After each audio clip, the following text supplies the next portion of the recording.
I guess he didn't realize he was tagged, 70 yards ago. But he ran in the end zone and he did a little dance. He was hyped, too. Then he had to run all the way back and realize, oh, man, I didn't score. Oh, well, there you go. He was pumped. I did notice that. That was his first Pro Bowl, man. No. But the Pro Bowl has no significance now. None whatsoever. No. Because they went down to I think they started, there was a petition, or they just started when you want to give things away, you give out free things. They were like, hey, come on to the Pro Bowl, guys. Yeah. I give you this and this and this. Players that probably never would have made the Pro Bowl if they added up 3 seasons. They were going.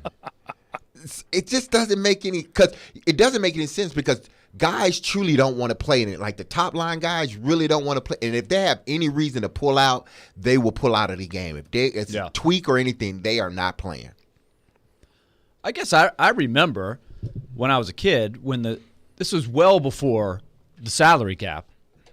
When there were probably I don't know how much money you got for playing in the Pro Bowl, but it was players didn't make enough money back then. Mm-hmm.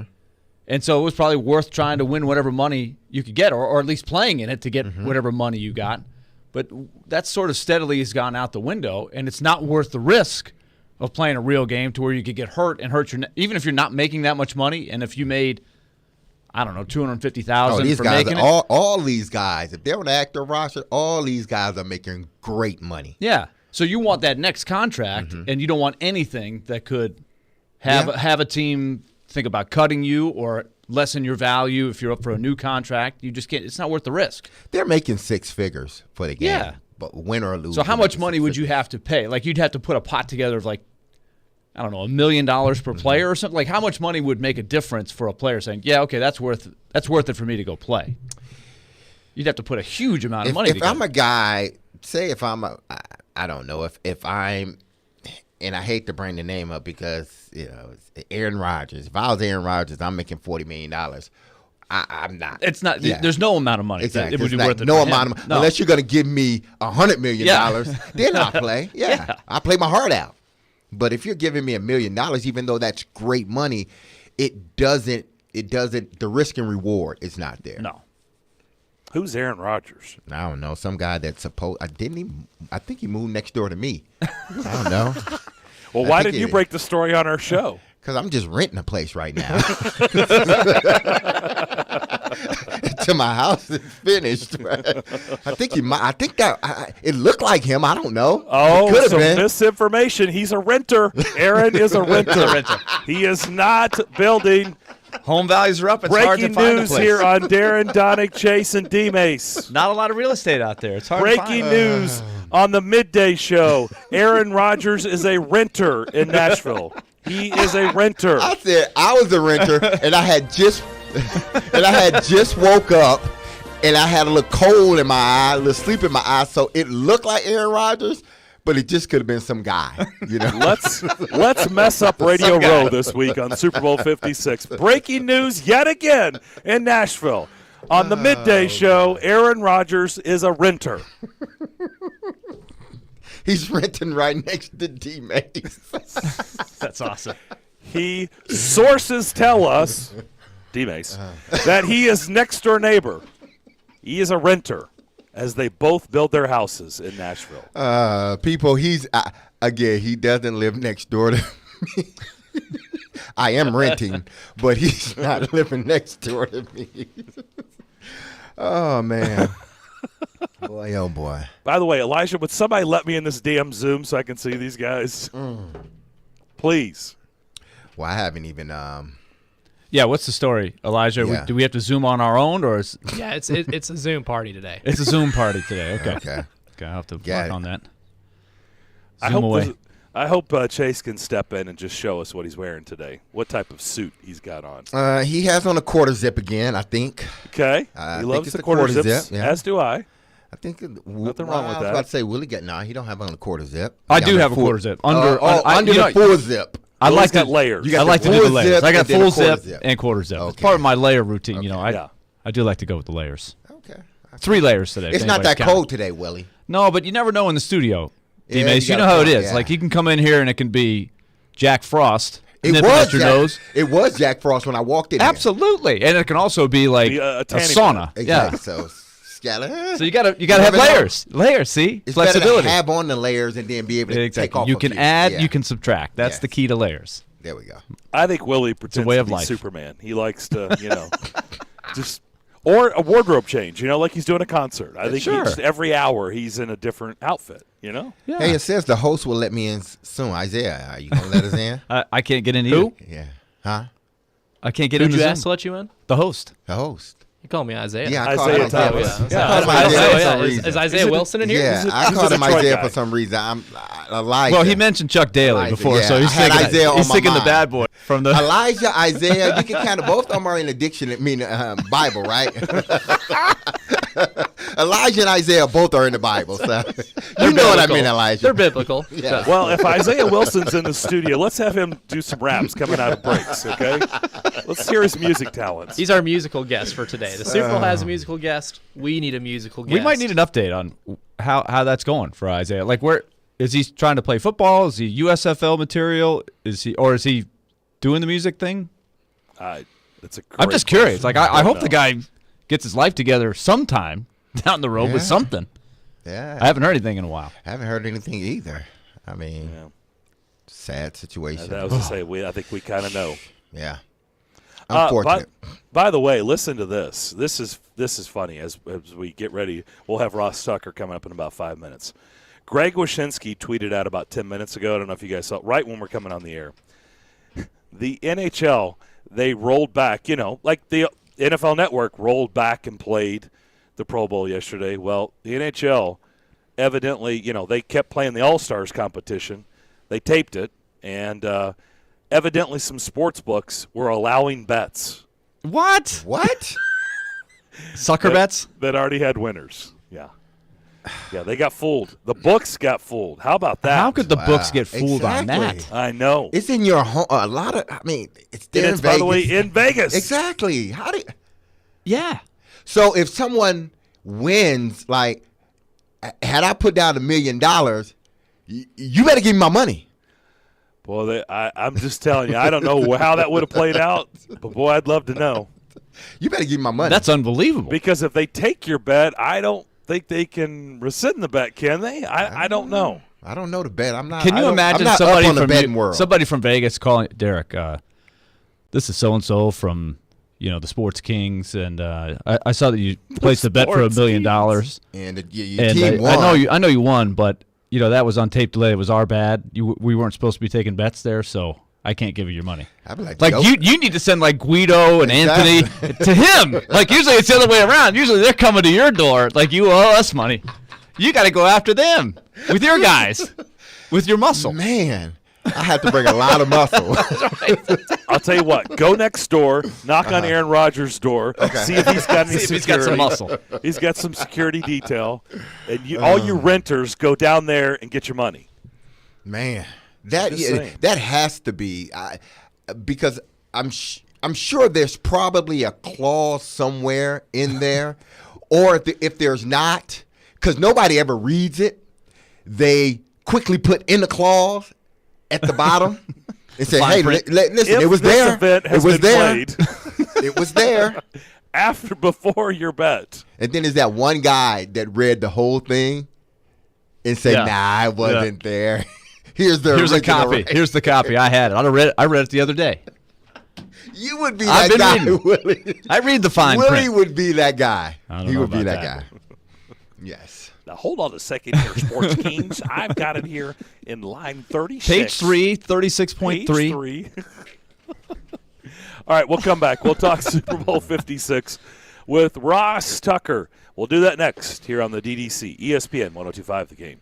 Sometimes their glass is half full. That was unbelievable. It was the best NFL draft they've ever had. Sometimes glass half empty. What are we getting ourselves into here? Tough game. And sometimes it's all about the numbers. One win, and they've gone on this streak, and now they're at 500. Hang out with Darren, Donick, and Chase from 10 to 2 during your workday. Presented by Curacion CBD on Nashville's best sports talk. ESPN 102.5 The Game and the Game Nashville app. Watch live on Twitter, Twitch, and YouTube. When purchasing your next vehicle, it's nice to know that you can deal with a locally owned dealership like Payne Chevrolet that has been in the same family for over 96 years. Home of the lifetime powertrain warranty on new and pre-owned vehicles, Payne Chevrolet also makes it easy to shop. You can literally go to PayneChevrolet.com, point, click, and drive away in your new or pre-owned vehicle. Check out Payne Chevrolet in Springfield on Memorial Boulevard or go to PayneChevrolet.com. Payne Chevrolet, 9 decades, 4 generations, and 1 tradition. From curriculum-based literacy programs and sport leagues to college tours and workforce readiness tracks, Boys and Girls Clubs of Middle Tennessee provide a safe place where youth gain the tools to learn, lead, and reach their full potential. You can support local youth and their great futures by donating at bgcmt.org. Hey, it's Jared from my official sportsbook app, the FanDuel Sportsbook app. The NFL season all comes down to this: Super Bowl 56 with the Rams and the Bengals. To celebrate, FanDuel Sportsbook is hooking up all customers with a risk-free same-game parlay. New and existing customers can place any same-game parlay on 3 legs or more on the Super Bowl, and if you don't win, FanDuel will refund you. Same-game parlays combine multiple bets from the same game into one wager for bigger payouts. Build your parlay with the spreads, money lines, totals, Super Bowl props, and more. You got to go with Odell Beckham as an anytime touchdown scorer, Van Jefferson over total yards, and Joe Burrow over passing yards. Already have an account? Just place your risk-free same-game parlay before the Super Bowl to qualify. New customers can join today with promo code JGM to get 56-1 odds on either team to win the Super Bowl, so you can turn a $5 bet into $280 cash. Promo code JGM.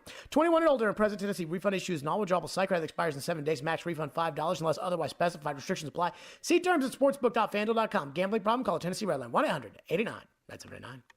Hey everybody, Robbie Stanley here to tell you about my friends at Jasper's as the neighborhood bar and restaurant to catch the next Preds game. Jasper's is located on West End Avenue and offers a fun atmosphere with a game room, TVs, and a large bar and lounge area. Plus they offer free parking. That's right, free parking on West End, and offer specials for every Preds game day, including $10 smash burgers and $3 bottle domestics. So come on down to Jasper's next game day for happy hour every weekday from 4 to 6 p.m. and 2-for-1 beers all day on Sundays. Just tell them that Robbie Stanley sent you. Jump in the mind of an NHL veteran as Predators analyst Hal Gill joins Stillman and Company Tuesday afternoons at 5:30. Here they are in a pressure situation every night because they need 2 points. And Robbie and Rexroad Thursday mornings at 9:30. Goaltending, I think it might be an issue at some point. Presented by Duncan on Smashville's best sports talk. ESPN 102.5 The Game and the Game Nashville app. If you've missed any of today's show, just search Darren, Donick, and Chase on Apple, Spotify, or on your favorite podcast platform.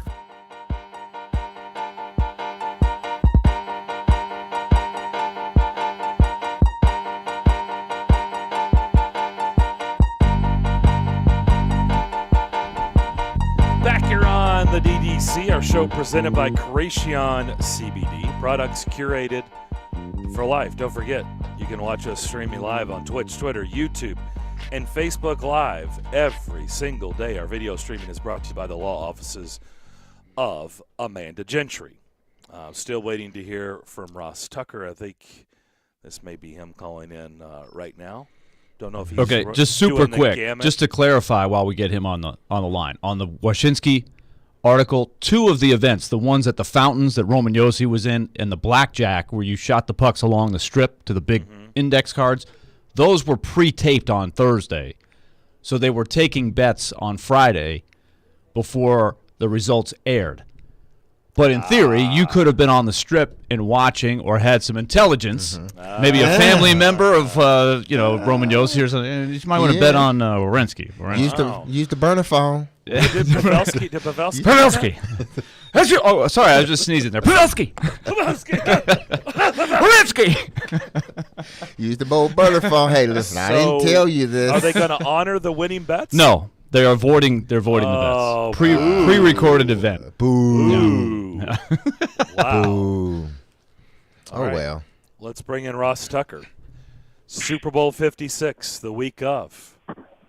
Out in Los Angeles. I don't know if you heard the story, Ross, but people evidently were betting in the sports books in Vegas on the skills competition for the NHL All-Star Game that had already, the certain skills competition that had already taken place, and people won those bets, and they did not honor those bets, which is pretty weak. Just saying. How you doing? I am doing awesome, and that is amazing that you could bet on an event that already took place. In Vegas, by the way. I immediately want to talk to any friend I have that follows hockey and get mad at them for not getting me in on this or letting me know that this was happening. I was able to get DraftKings to boost the over on the Pro Bowl, so I was happy that it was two-hand touch and that they were able to get enough points yesterday to get me that over. Yeah, we started the show with that, Ross. I feel like because, and I actually used the same reference, it was a two-hand touch game, that I feel like you and D-Mace could have played in that game. If it's going to be two-hand touch, you guys could have played. Well, Derek actually played in Pro Bowls. I actually, here's the thing. I was so disgusted by that performance yesterday that it really reinforced my decision during my playing days to refuse to ever allow anyone to vote for me for the Pro Bowl. Now, in all sincerity, though, I have two ideas. They really should just make it flag football. Like, they should really, like, I would say take the helmet and shoulder pads off and play flag football. That way you get to see all the guys' faces. And I think it would actually be more competitive if it was flag. It'd be fun to watch guys try to chase after and get the flags from guys. Either that or, when I played for the Patriots, we used to play normal people like teachers, cops, people like that. We used to play normal people in either basketball or flag football. And watching like Lawrence Maroney and Ellis Hobbs and guys like this against like a normal cop, it's amazing. I think people would tune like flag football of the Pro Bowl guys against a bunch of firefighters or cops. I think people would be shocked if they just saw what NFL guys look like compared to normal dudes. I think you're onto something. In fact, I'd like to take it a step further. I think you go shirts and skins. Then you get like Antonio Brown to be on the skins team. Vince Young took his jersey off in Nashville and threw his shoulder pads and jersey in the stands. He could be on the skins team. I think shirts and skins, Pro Bowl would be pretty cool, flag football style. I forgot that Vince did that. He threw his helmet and he threw his shoulder pads into the stands? He undressed. After they lost to Washington at home, he undressed himself, threw him up in the stands, went in the locker room and told Jeff Fisher, I quit. Wow. Yeah, he did. That was his last game. That was his last game here. Yep. You know what? Now that you say that, I remember that. Why is that a thing that when guys are angry, they want to take their shirts off? I don't know. You guys tell us. You're football players. You tell us why you take your jersey off and your pads and throw them in the stands or throw them on the sidelines. I don't know. Well, Antonio Brown said that he didn't want to wear the logo. Okay. He didn't want to represent the logo, so I guess. Clearly Vince didn't want to wear the logo that day either. Yeah. So maybe there's your answer, Ross. I don't know.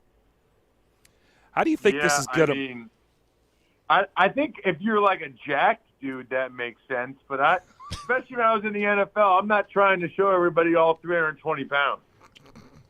Who was the offensive lineman from Alabama? Was it the Bengals that drafted him? Antonio Smith, was that his name? That did the combine in Indianapolis shirtless, and everybody had to turn away. That was one of the funny skits. He was a holdout. Remember, he was a high first-round pick. Andre Smith. Andre Smith. There you go. Well done. Yeah. Yeah. See, he would be on the shirts team. He would not be on the skins team. That would be a bad idea. So, how surprised are you? Obviously, unfortunately, part of the path to get to where the Bengals are was through Nashville and beating the Titans. But how surprised are you that the Bengals are in the spot? Very surprised, especially since I was on the sideline for the AFC Championship game, and they were down 21-3, and it looked like the game was going to get away from them. I mean, it looked like the game had got – they could not stop Mahomes. He scored touchdowns on the first three drives. I mean, that was a stunning comeback. It's one thing for there to be an impressive comeback, but for a major underdog on the road – to have that kind of comeback, it was. I was shocked. I was thrilled, by the way. I mean, I root for close games. I root for new blood, fresh blood, new guys getting a chance to play in the Super Bowl. I don't need the Chiefs going for a third straight time. But to think that after the way that first half went, that the Bengals would be able to score or that they could ever stop Mahomes, it just didn't look like that was going to be the case. That last play of the first half changed everything. I mean, everything. Now, Ross, going into each game for Cincinnati, the big Achilles heel was the offensive line. Obviously, they gave up 9 sacks versus the Titans. It seemed like they got a little bit better, or they changed their offensive scheme just a little bit, so Joe Burrow can get rid of the ball a little bit quicker. Do you see, with having 2 weeks to prepare against this front seven of the Rams, do you see them going more to the quick passing game to kind of neutralize what they do, even though they do have great players on the back end? Well, I think you make a good point. I did think the offensive line played better against the Chiefs than they did against the Titans. But you know what I thought the biggest difference was? Against the Titans, Joe Burrow took at least 3 horrible sacks. Like, you know, losing 10 yards and seeing these guys come at him from 10 yards away and not throwing the ball away. Meanwhile, against the Chiefs, Burrow, I didn't know this till Greg Cosell said this on the Ross Tucker podcast, Burrow was able to go ahead and run for 4 third-down conversions. 4. So the point I make to people is, and he got out of, on at least 3 of those, he got out of what should have been sacks. So to me, that was like just Joe Burrow on his own. That was like a 6-sack swing. You know, 3 he shouldn't have taken against the Titans. 3 that probably should have been sacks against the Chiefs that weren't. The thing that's interesting is, you know, the Bengals' offensive line is not great. But we know that. They know that. The Rams know that. I think if you're Zach Taylor, to your point, you really cannot afford to allow that to be what beats you, right? You can't say, oh, man, the Rams' D-line beat our offensive line. Never saw that coming. Like, we all know that that's the deal. So whether it's more 12 personnel, which is 2 tight ends, just to give, you know, Leonard Floyd and Von Miller somebody to have to run through, you know, somebody to chip through their outside shoulder that changes things a little bit and enables them to double team Donald inside, or Burrow getting the ball out quick. I do think those are some of the things they're going to try, especially as much zone as the Rams play. I think you could see that. Ross, before we let you go, the Rams, of course, have gone all in. The 6 first-round picks that they've traded, I don't know when their next first-round pick is, not for a couple years, but they've thrown a lot of future resources down the river to get the team that they have today. If they win it, do you think more teams will try stuff like that? Yes, I do. And I think they will, because I think elite quarterbacks will force them to do so. I think guys like Russell Wilson and Aaron Rodgers are very aware of what happened in Tampa last year. You know, Tom leaves New England. He goes to Tampa. They bring in Fournette and Antonio Brown and Gronk, and they win the whole thing. Stafford goes to the Rams. Now, he was traded, but he goes to the Rams. They bring in Von Miller. They bring in Odell Beckham Jr. They win the whole thing. Now, you know, that's probably not a recipe for sustained success, and I think there are a lot of people that are opposed to that philosophy. But what do Aaron Rodgers and Russell Wilson care about that? What do they care about sustained success or anybody's philosophy? Those guys both want to win a second one desperately. They know it's a big difference between winning 1 and winning 2. And so they want to go somewhere that's on board. I really do think, especially if the Rams win this, that makes it even more likely that Rodgers and Wilson try to go somewhere else. All right, we're going to do this all week. So this is, no thrills. Yeah, Ross is just getting warmed up. Yeah. As soon as he gets the phone open, he's going to have, 7 of these a day or 7 an hour probably. So as many as he wants. Who you got? We're going to chart everybody's picks all week, everybody we have on the show. Who you got? Who's going to win? I think the Rams will win, but I love the Bengals and the points. I think it's going to be an awesome, close field goal game. So I'll take the Rams outright, but love the Bengals getting the 4.5. Okay, it's noted. Rams win. Bengals and the points. I like it. Looking forward to it. Ross, really appreciate the visit. Thanks so much for doing this, and we will certainly talk to you down the road. All right, my pleasure. See you guys. All right, that is Ross Tucker. Good stuff from him. Rams win, Bengals cover. It's about 4, the line.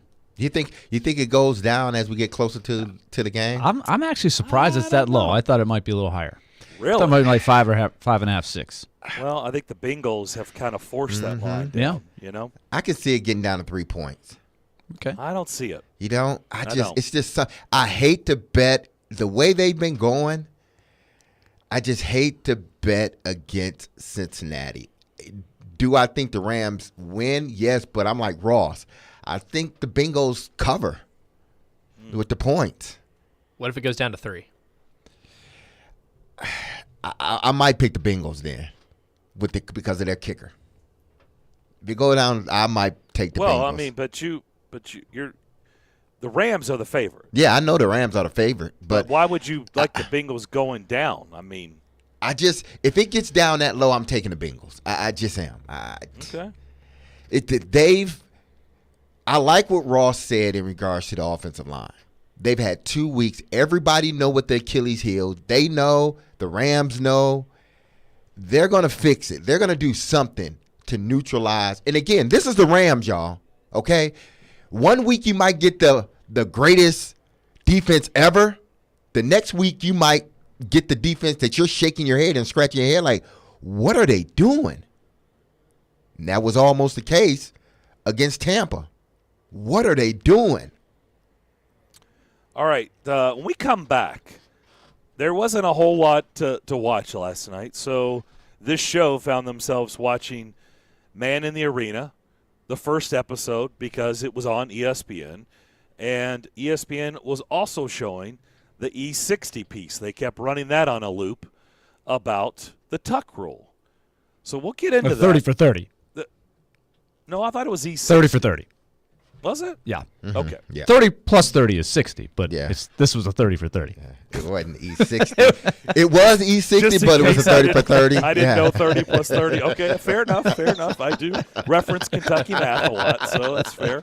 Willie, tell everybody about QC Kinetics. All right, I'll try to do it in 60. If you suffer from a chronic joint pain issue, hey, we all get older, you're moving around, you love doing your thing, but sometimes you get to the point where your hips, your shoulders, your back, it's giving you trouble. So don't assume that steroid shots or pain pills or surgeries are the only options out there to get better.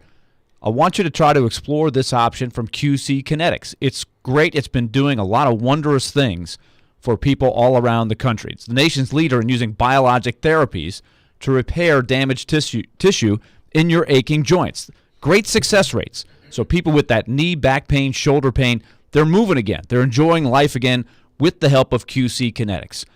No surgeries, no drugs, no downtime. They put this directly into your affected joint with the powerful, highly concentrated growth factors, natural biologic agents, right to the joint. It soothes the inflammation. It restores the damaged tissue. If you want to learn more, get that free second opinion. This might be for you. QC Kinetics, 615-249-4024. That's 615-249-4024 for QC Kinetics. Every Friday at 8:30 on Robbie and Rex Show, we talk with the legend Terry Chris about all things Nashville Predators, presented by Copper Branch on ESPN 102.5 The Game and the Game Nashville app. Victory Award-winning New Amsterdam Vodka knows all about it, but in life, it's not always so clear. So New Amsterdam Vodka believes that in life, you've got to find your own wins. You've got to overcome your fears, go all in, even when you've got nothing at all. Find your wins. And when you do, raise that glass of New Amsterdam Vodka in victory. You've earned it. New Amsterdam Spirits Company, Modesto, California. When experience matters, trust Houston Clinic Orthopedics. If you have painful joints, arthroscopic surgery may be the cure to solve your pain. Arthroscopic surgery is minimally invasive and provides faster recovery time. The experienced doctors at Houston Clinic Orthopedics may be able to get you feeling back to normal with an arthroscopic surgery of your knee, shoulder, hip, elbow, wrist, or ankle. Each of the 10 locations in Middle Tennessee has an arthroscopic surgeon that can determine if this type of surgery is the best option for you. Visit tn.houston.com to learn more and to book an appointment. Houston Clinic Orthopedics, when experience matters. Hey, it's Chase McCabe, Program Director at 102.5 The Game, and when our crew is out, we want to look our best. Thankfully, we have Authentically American taking care of all of our apparel. The way your team looks is everything. Enhance your company's image with the help of veteran-owned and operated Authentically American. For you parents out there, they'll take care of your kids' team apparel too. It's Authentically American, and yep, it's made in America. Check them out at authenticallyamerican.us. Mention The Game and they'll handle the setup and artwork free of charge. That's authenticallyamerican.us. In a world where a single touch can threaten the surfaces of your home, there's Microban 24. Just one spray fights bacteria all day. Bacteria incoming. Shields up, defenders. When used as directed, Microban 24 sanitizing spray forms a defensive shield that keeps killing 99.9% of bacteria for up to 24 hours. Touch after touch. Threat eliminated. Microban 24. Don't just sanitize it, microban it. Now spraying in a store near you. Hey, Ray Magliozzi here. Have you ever cooked a really fine gourmet meal? Yeah, me neither. But I'm told it all comes down to the ingredients. And when I need ingredients to improve my car, the place I go is eBay Motors. Whether you roasted your last transmission, graded your current floor mats, or pureed your side view mirror on a lamppost, eBay Motors has the right parts at the right prices. 122 million of them. And by the way, if you recently fired up your grill, don't worry, eBay Motors has grills too. eBay Motors. Let's ride. ESPN's Turon Davenport breaks down the Titans like no other. On the field chemistry, I don't think it's going to be a problem. It's just going to be a process. Catch TD Mondays at 11, Thursdays at 3, and Fridays at 8. Plus, the Talking with TD podcast drops every Wednesday. When you draft players, it's not just for one season, it's for a career. Presented by FreedomTireGuys.com, Nashville's premier mobile tire company. Nashville's best sports talk. ESPN 102.5 The Game and the Game Nashville app. Hey, this is John Hines, and you're listening to Nashville's best sports talk, ESPN 102.5 The Game. Thank you, Coach. We'll talk with TD coming up to begin the second hour of the program. Turon Davenport. We'll get his pick. We'll pick all week. By the way, Pete Weber was out in Vegas at the All-Star event.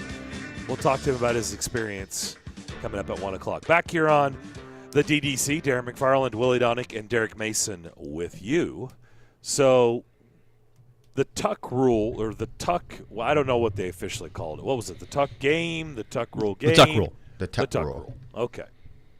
They aired that last night. And we watched it. You know, we were texting back and forth. So it's pretty interesting. I didn't love the whole Charles Woodson and Tom Brady sitting down and watching it. I don't know. It just was kind of, I don't know. I don't know how you guys felt. I thought it was good. I thought it was good. There was probably a little too much of that. I would have liked to have seen some other things. But I did think they had some very compelling debates back and forth. Did they, though? They could have condensed it. They could have condensed it. It shouldn't have really been a debate. Obviously, it was a fumble. But the question is, was the rule called correctly? I mean, either it's a fumble or it's not. It's like the catch thing, right? There's some times where did the guy catch it or not? Like this whole complete the catch and did the ball move. Did you catch it or not catch it? Did you fumble? He fumbled the ball. Yeah, that was There's clearly no question a fumble. about it. It was clearly a fumble. But I thought maybe the best thing that was discussed was Walt Coleman, who adamantly said that that was an easy call based on the rule.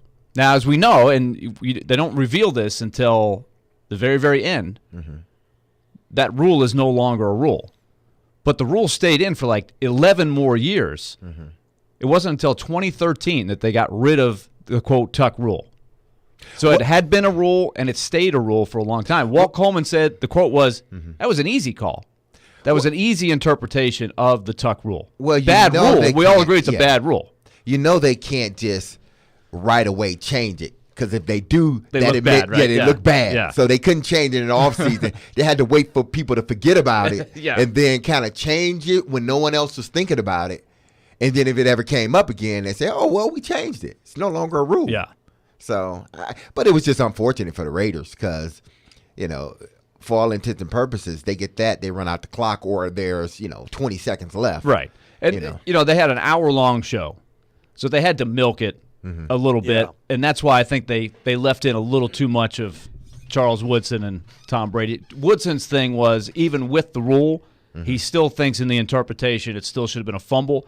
He claims the ball hit Tom Brady's offhand, his throwing hand, or his left hand, his non-throwing hand, which had a glove on it. You can't really tell from the replay. Brady maintains adamantly he never gripped it in both hands, and so therefore he was still tucking the ball. So by rule, it was the right call. So it will never end. Raiders fans will always think it's the worst call of all time. It probably the was Patriots one fans of them. will defend that it was the right interpretation of the rule. But what I thought was great was what led up to it. Like I had no idea about the Eric Allen story. Did you see that? Where the play before, Tom Brady scrambles in the snow and gets a first down over by the Patriots sideline. Eric Allen, the cornerback, sneaks up behind the referee and hears Charlie Weiss tell Tom Brady verbally, here's the next play I want you to run. 3 wide receivers to the right, single to the left, throw to the backside. So Eric Allen heard the play. He knew what was coming.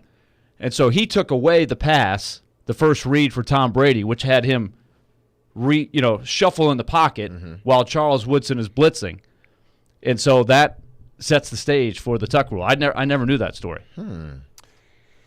Yeah, that was interesting. There's no doubt about that. I just thought it just wasn't an hour's worth of material because nobody believes it. You don't change rule. You change rules because you know it's bad. You know it's really, really bad. And it's kind of like, Bills fans that still say it was a forward pass. Well, there was nothing changed over that play. You just are mad. You don't agree with it. You think it's a forward pass. It's not a lateral. But nothing changed over it, right? It's just two fan bases that one agrees it was a great call, the other fan base does agree. But there's no proof. We've all seen the footage a million times.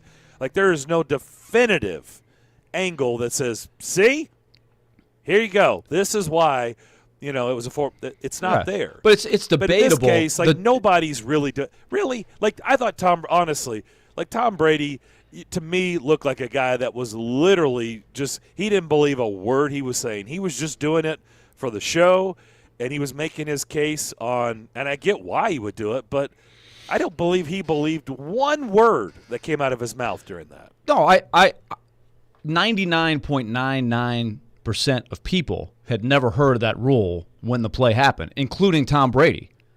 Okay, none of us knew. I remember exactly where I was when that game was going on. I was doing a Predator game and watching it on the TV from the concourse there. Nobody had any idea of what they were even looking at. We were watching the game with no sound, and we were like, how could this be even look at that? He fumbled the ball. The game should be over. That's what all of us thought. We didn't know about the tuck rule. But the question came down to, is this the right interpretation of this rule? And that's what's debatable about it. I was a little bit like you, Darren. I was like, okay, this is fun and all to go back through this and everything. But then they sort of asked the what-if question.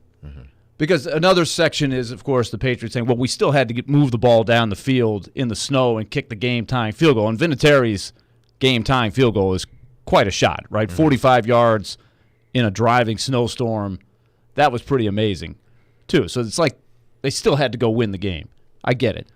But a great what-if question was, and you saw this in the next show, which was the first round of the Tom Brady, inside the helmet, is that what did they call it? The Man in Arena. Man in the Arena. They talked about the whole Bledsoe-Brady saga in that first chapter. So the what-if question is, if they call that a fumble and the game ends, who is the starting quarterback for the Patriots the next year? It's much more likely to be Bledsoe gets reinstated, right?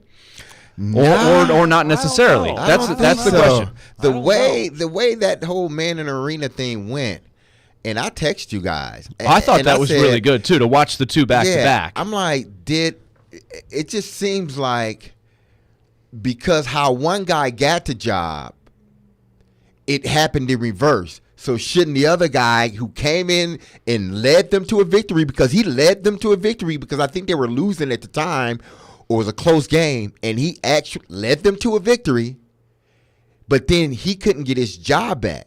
To me, it screamed, you're not my guy. I drafted this guy. He's doing well. I'm going to keep him in. Because that was never Bill's guy. That was Parcells' guy. Mm-hmm. But they had just signed him to a new deal to make him the highest paid player in the league. I get that. And that was while Belichick was the coach. But that probably wasn't Bill. That's the owner. Maybe. Yeah. This is That's all part of the the way I coverage. view- That's why I think I'm- it's a great I'm with retrospective D-Mace. debate. I kind of felt like Bill told us he had made up his decision on who he wanted to be the starting quarterback. Mm-hmm. Because I said to you guys last night in the group text, 98% of coaches, maybe 99% of all coaches, after Tom Brady goes down in the second quarter, and Drew Bledsoe comes in and lights up the Steelers. But we're talking about the next week. I was Patriots. talking about if they lose the tuck rule. Uh-huh. If they Right, lose I'm that saying, game. but- No, right, we're talking but about the I'm man saying- in the but arena point now. is- Yeah. The point Yeah. is he had already made up his mind. Like, I think most coaches go back to Drew Bledsoe in the Super Bowl. Mm-hmm. Instead, look, I think Willie McGinnis was saying that, right? He's going, all right. like even the players were shocked, like, oh, you're going Right. back to Brady. Like, wow. So okay. there's two what if questions. Mm-hmm. The first what if was during the 30 for 30, where Woodson kind of asked Tom Brady, if we win that game, which we should have, he said, the game was over. I stripped you of the ball. We get the ball. We kneel on it. We move on to Pittsburgh. You guys are done. Mm-hmm. He asked Tom Brady, do you think you would have been the starting quarterback the next year? Or would they have gone back to Bledsoe? Now, of course, if everybody knows, people who didn't watch this last night may not have been refreshed. They go on to Pittsburgh the next week. Tom Brady has a shaky first half, gets hurt. Drew Bledsoe comes off the bench. And I forgot about this. He played the whole rest of the game. Yeah, I knew he won came the in and game threw for the him. touchdown pass. I couldn't remember what happened. But he did come in and play all the rest of the game, and they won. And there was a big debate. They didn't reveal who was going to start the Super Bowl until the Wednesday before the game, not even to the quarterbacks. Mm-hmm. So there's two really interesting crossroads there on Tom Brady. I still think that the greatness of Brady would have come out eventually. It just would have maybe been delayed. But I'm not one of these guys who thinks it's the sliding doors and he never would have gotten a chance. Like sooner or later, his greatness would have come out. Eventually he would have gotten a chance, but it may not have been in New England. That's a good question. That's a good what if. That's kind of the way I feel. All right, we'll come back. In fact, Doug wants to weigh in. We'll get his call, too, before we wrap up the first hour of Darren Donick and Chase, ESPN 102.5 The Game. Wednesday night. Broken up in front. Give it back to Forsberg. And here come the Hats. The Predators are back in action after the All-Star break to take on the Dallas Stars in Big D. Pregame at 6. Face-off at 7. On Smashville's Best Sports Talk. ESPN 102.5 The Game and the Game Nashville app.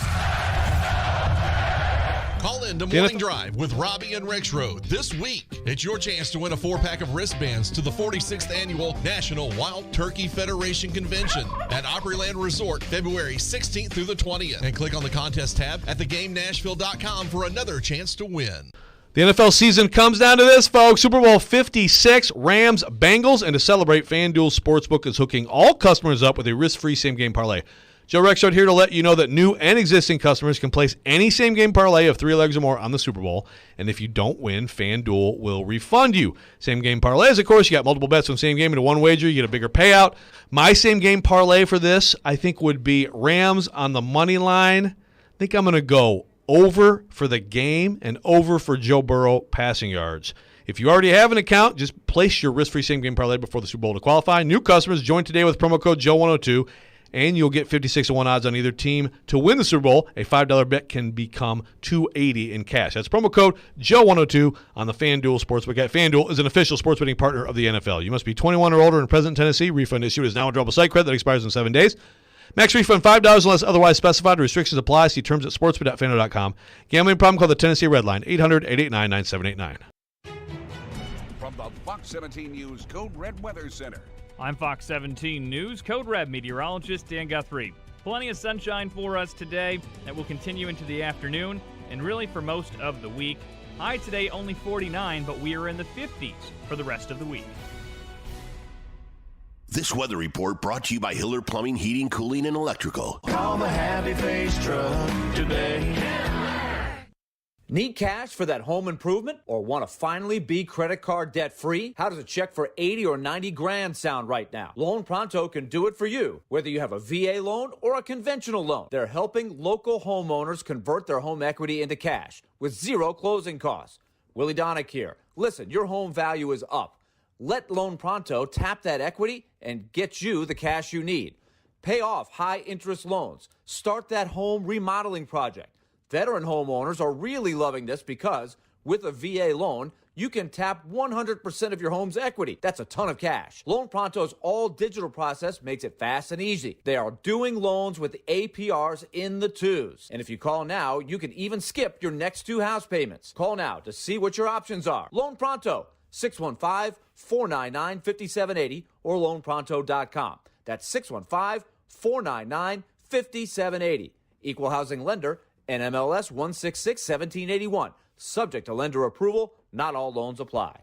Zines First is the official sign company for 1025 The Game. Go to sfnash.com. The IRS is ramping up collection, and if you owe back taxes or have years of unfiled tax returns, listen carefully. Before it's too late, check your eligibility for the Fresh Start program still offered by the IRS to reduce or even eliminate your tax problems. Call our special hotline number now and find out in minutes if you qualify for these life-changing debt reduction programs. Business or personal, if you're in a payment plan with no end in sight, have unfiled tax returns, under audit, have a wage or bank levy, or finally just want to know your options, call the experts at Republic Tax Relief and stop collections immediately. A+ rated by the Better Business Bureau with a 5-star rating from Yelp, this veteran-owned company has the fight you need to take on the IRS. Don't go at it alone. Call their hotline number now, 800-819-1120. That's 800-819-1120. Find out if you qualify today. Call 800-819-1120 or go to republictaxrelief.com. Meshing journalism. They are 2 scores behind you. The math says that increases your chances of winning. With sports fandom. I stayed up till 1:30 in the morning, just emotionally numb from Titans and Packers. And sarcasm. You guys are the worst. Robbie Stanley and Joe Rexrode are Robbie and Rexrode. No duh. Weekday mornings from 6 to 10. Brought to you by Little Guys Movers on Nashville's best sports talk. ESPN 1025 The Game and the Game Nashville app. Watch live on Twitter, Twitch, and YouTube. Interact with Darren, Donick, and Chase. Call or text the show at 615-737-1025. Driven by WilsonCountyHyundai.com.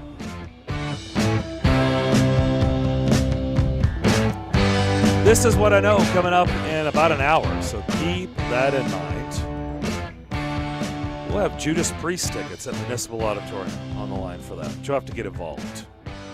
Let's go to our phone line, driven by WilsonCountyHyundai.com, 615-737-1025. Doug, what's up? Hey, great show, guys.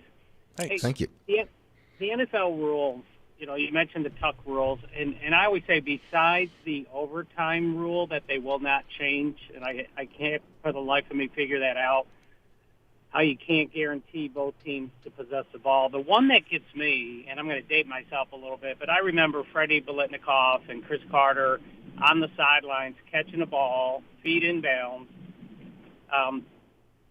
You know that's a catch, right? But now they have to make a football move, or if they lose it before they go to the ground, they say it's not a catch. Well, it was a catch. And just because you change a rule to say that's not a catch, it's still a catch. He had controlled the ball.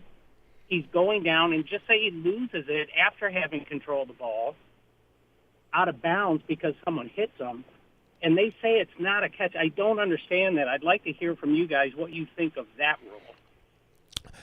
Thanks a lot, Doug. Appreciate it. He does have a point. If you It'll securely drive catch you the crazy. ball, and you don't need to make a football move. You securely catch the ball, bring it into your body, or you have a firm grip on the ball, and then all of a sudden you go down, and if you're going out of bounds, you lose the ball, then it's not considered. If Completing the catch. Yeah, if somebody Completing hits the you, catch. if somebody's Yeah. there on you, you drop it, it's not.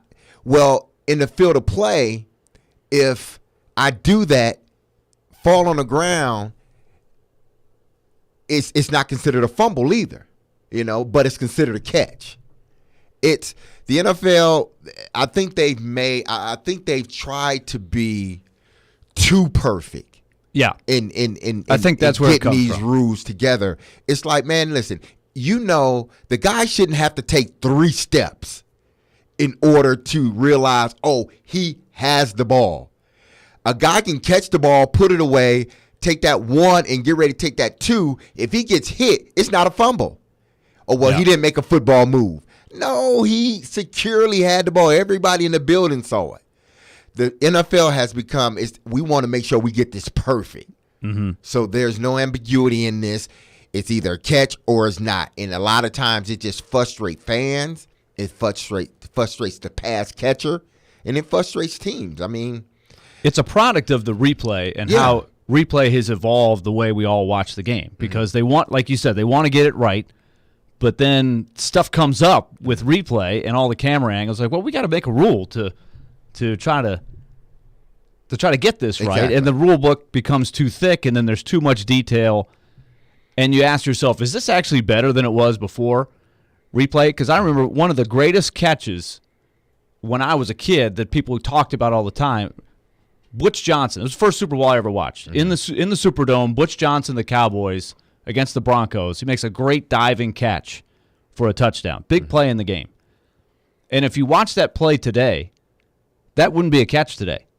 He catches it, he rolls around the end zone, and then drops it. And then you can see him react. He actually goes, oh, I need to pick this up. Did I just fumble it?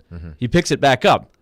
Like today, that would be the definition of he did not complete the catch. Yeah, that's not a catch. Because but nobody said it he at the never time. made a football move. Right, and yeah. He hit the ground and the ball came out. Yeah, but back then it wasn't even discussed. We're like, what a great catch. Because it was all up to the ref to decide right there, did he catch it or did he not catch it? And they want to take it out of the hands of the ref. Yeah. And they want to say, well, if the ref made the call, it was per the rule, and he made it based upon the rule, it was the right call. And everybody looking at it like, yeah. Well, maybe you need to change the rule. But what was happening, though, over time is before there was replay, but we were all at home watching the game, and they would show the replay. We were like, wait a minute, the ref missed that one. And that was happening too much. And the only people that couldn't go back and look at the replay were the refs. So that's why they came up with a replay system.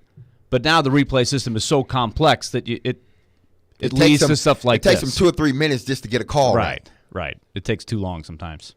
But this is what we live with. Yep. Is it better than it used to be before replay? I think it's better. It's not perfect.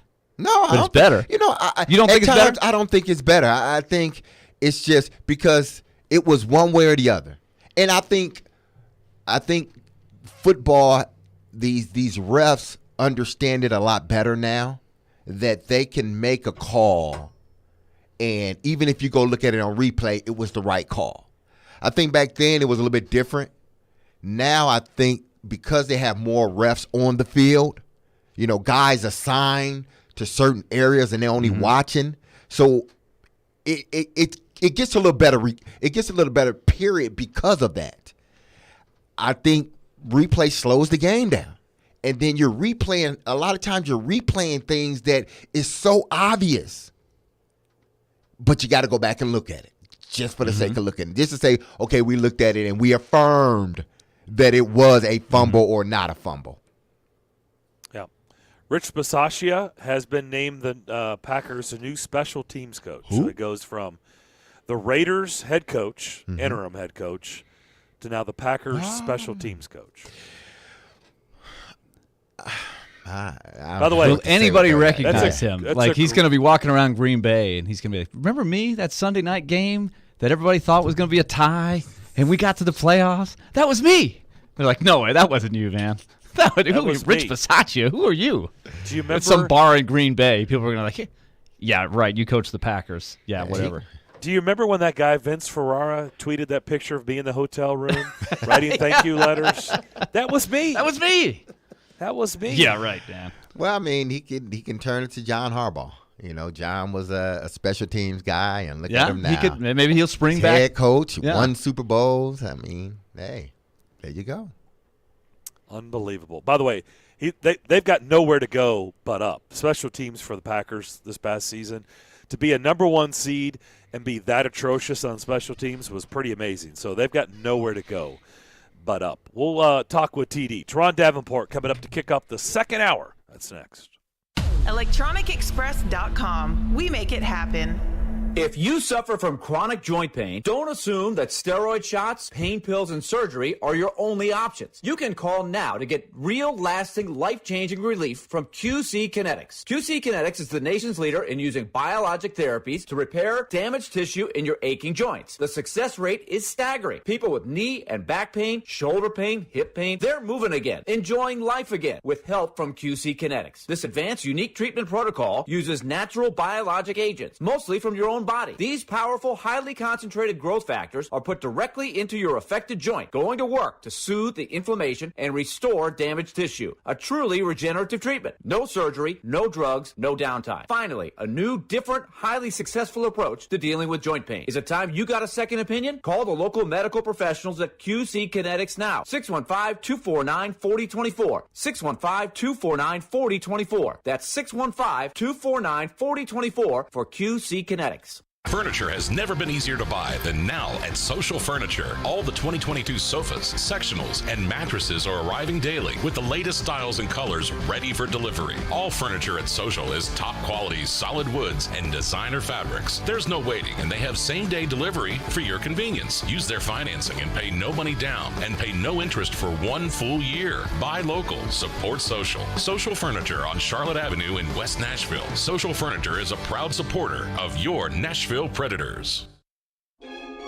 Genesis Diamonds has everything you need to create the perfect Valentine's experience. A romantic gift, some fresh flowers, chocolates, and dinner out on us. That's right. Genesis has put together the ultimate Valentine's package. When you buy any piece of jewelry for just $99 or more, we'll give you a bouquet of flowers from Jenny's Flowers, some yummy chocolates, and a gift card for dinner at STK Steakhouse. At Genesis, love and romance are what we do best. So we've created this amazing one-stop offer so you can spend quality time with the one you love this Valentine's. We've pulled together some wonderful Valentine gift ideas as well. Rings, earrings, pendants, bracelets, bands, affordable, timeless gifts she can enjoy for years. So bring the sparkle and the romance with one-stop shopping at Genesis. Spend just $99 or more with us and get the flowers, the chocolates, and a gift card for dinner as our gift. Happy Valentine's Day from Genesis Diamonds, Green Hills and Cool Springs. Limited quantity. See store for details. Hey everybody, Robbie Stanley here to tell you about my friends at Jasper's as the neighborhood bar and restaurant to catch the next Preds game. Jasper's is located on West End Avenue and offers a fun atmosphere with a game room, TVs, and a large bar and lounge area. Plus they offer free parking. That's right, free parking on West End, and offer specials for every Preds game day, including $10 smash burgers and $3 bottle domestics. So come on down to Jasper's next game day for happy hour every weekday from 4 to 6 p.m. and 2-for-1 beers all day on Sundays. Just tell them that Robbie Stanley sent you. From the Hillside Medical Game Studios, WPRT-FM Pegram, WPUC HD2 Laverne, with Darren, Donick, and Chase middays from 10 to 2. Talk amongst themselves. It's not a star-studded group. They're not all there. ESPN 102.5 The Game and the Game Nashville app. A Cromwell media station. Live from the Game Nashville studios, it's time for Darren, Donick, and Chase. With hosts Darren McFarland, Willie Donick, and Chase McCabe. On Nashville's best sports talk. ESPN 102.5 The Game. Second hour, Darren, Donick, and Chase here on this Monday morning. Darren McFarland, Willie Donick, Derek Mason with you. Elijah Campbell holding the fort down. The Hillside Medical Game Studios on the board. We say hello to Teron Davenport. He's presented by FreedomTireGuys.com. FreedomTireGuys.com, Nashville's premier mobile tire company. Online at FreedomTireGuys.com. I don't know if you heard the first hour or not, TD. You might want to put this in your NFL Nation notes. Aaron Rodgers is a renter next to D-Mace in Nashville. He is a renter. He is a current renter in Nashville. So just don't know if you heard that or not, but wanted to give you the scoop because I think it's going to go viral this week. I think it's going to go viral. What's going on?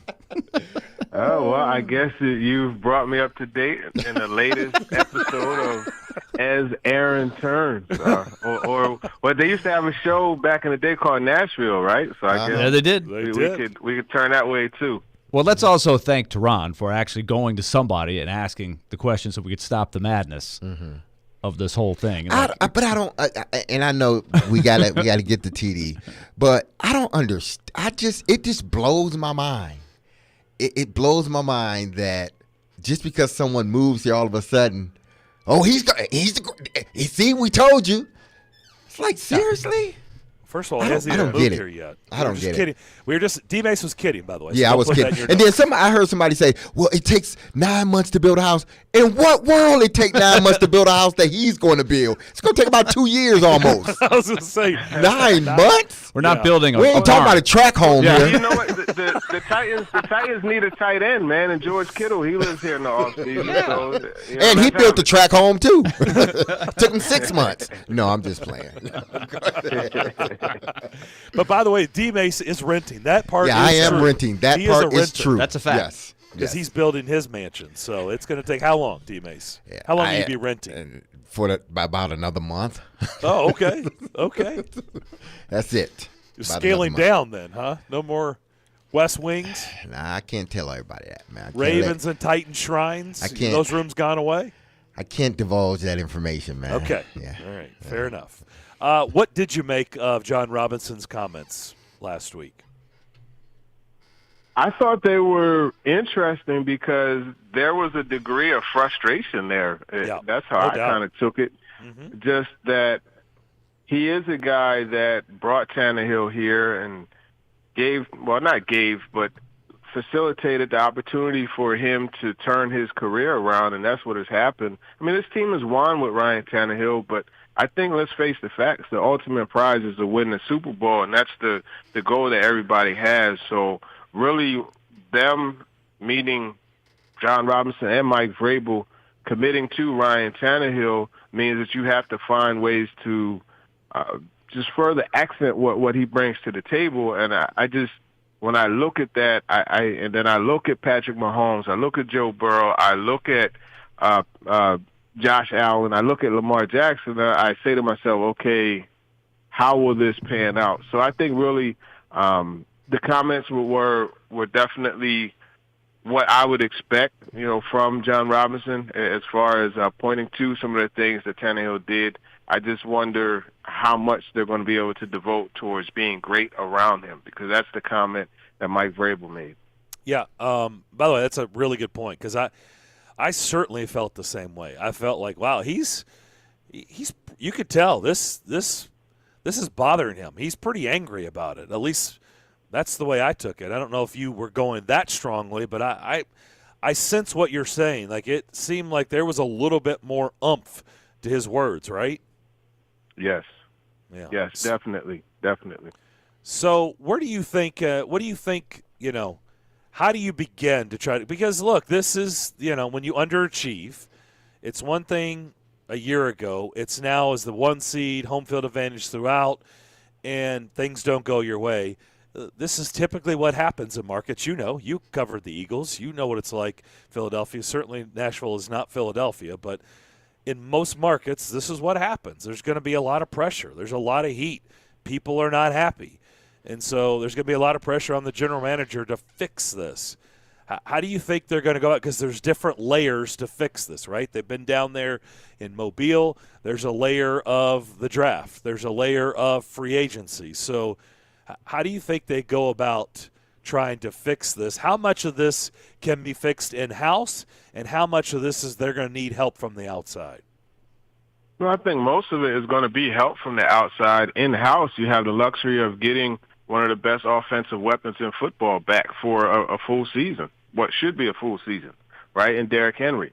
And I think you also have the possibility of having Julio Jones healthy for a good part of the season. And I go back to the Corey Davis and Ryan Tannehill relationship from 2019 to 2020, and it was two different ballparks, whereas the following year you saw that chemistry really start to develop. But that first year they were together, it was all A.J. Brown, and Corey Davis was somewhat of an afterthought. And I think that's something that we could see from Julio Jones if he's healthy. So those are a couple in-house improvements that they could have. You look at David Quesenberry, right tackle position. It's something that, was a question mark coming in. Quesenberry had a decent year. Maybe he could improve. Or they could go out in the draft. And, there are some guys that they could get that could come in and help out at that right tackle position. So that's something to look at. As far as outside, look, free agency, tight end, is a direction that I would look, whether it's Dalton Schultz or David Njoku. Those are two options. I think you also have to look at the wide receiver position, and that's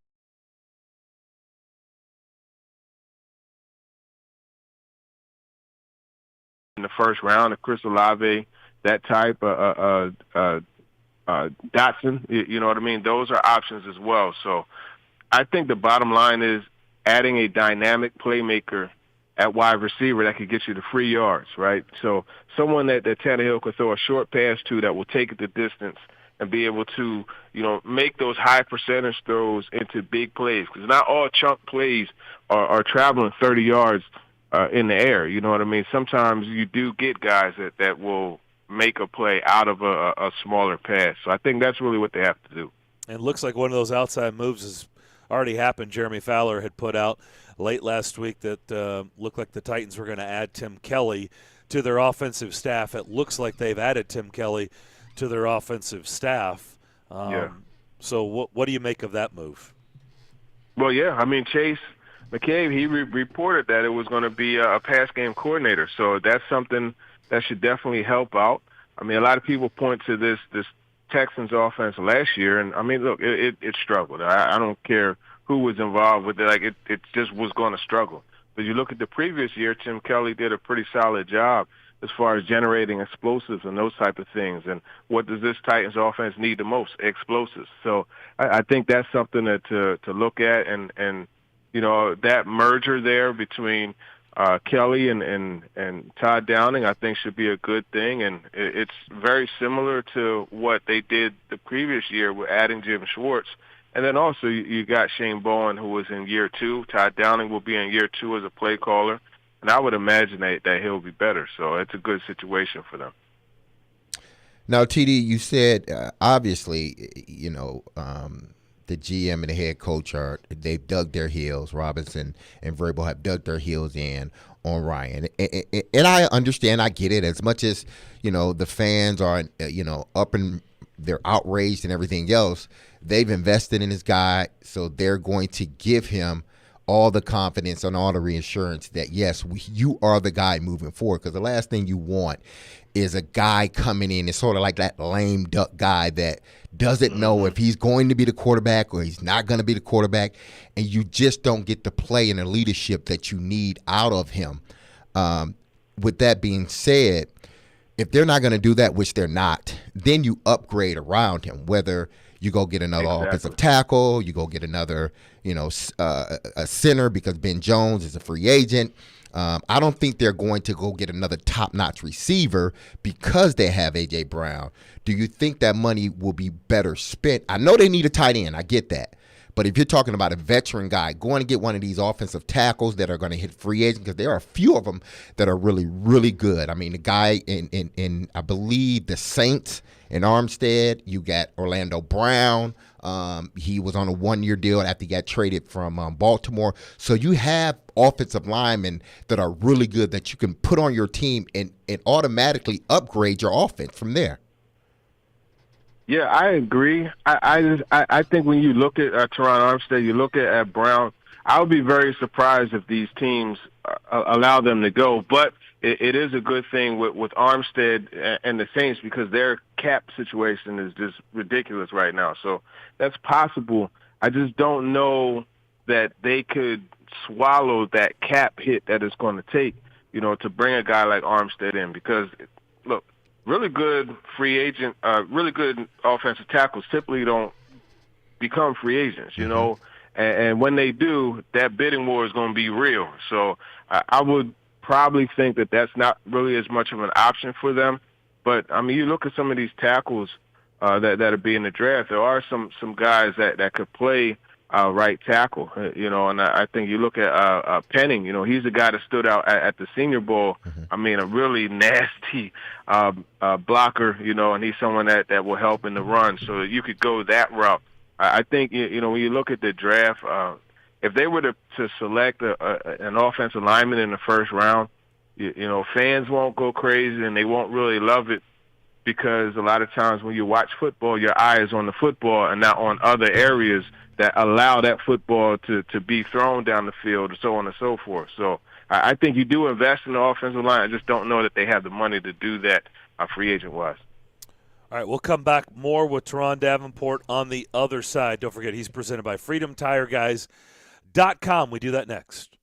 Inside knowledge on the Titans. Todd Downey's got his notepad out right now, just writing things down. Inside knowledge on the Predators. They can go right into the forecheck, and boom, you get a beautiful goal from Colton Sissons. And then there's a team in Knoxville. How excited should Tennessee fans be by what they've seen from Josh Heupel in year one? Wake up and hang out with Robbie and Rex Road. Weekday mornings from 6 to 10. Brought to you by Little Guys Movers on Nashville's best sports talk. ESPN 102.5 The Game and the Game Nashville app. Watch live on Twitter, Twitch, and YouTube. The IRS is ramping up collection, and if you owe back taxes or have years of unfiled tax returns, listen carefully. Before it's too late, check your eligibility for the Fresh Start program still offered by the IRS to reduce or even eliminate your tax problems. Call our special hotline number now and find out in minutes if you qualify for these life-changing debt reduction programs. Business or personal, if you're in a payment plan with no end in sight, have unfiled tax returns, under audit, have a wage or bank levy, or finally just want to know your options, call the experts at Republic Tax Relief and stop collections immediately. A+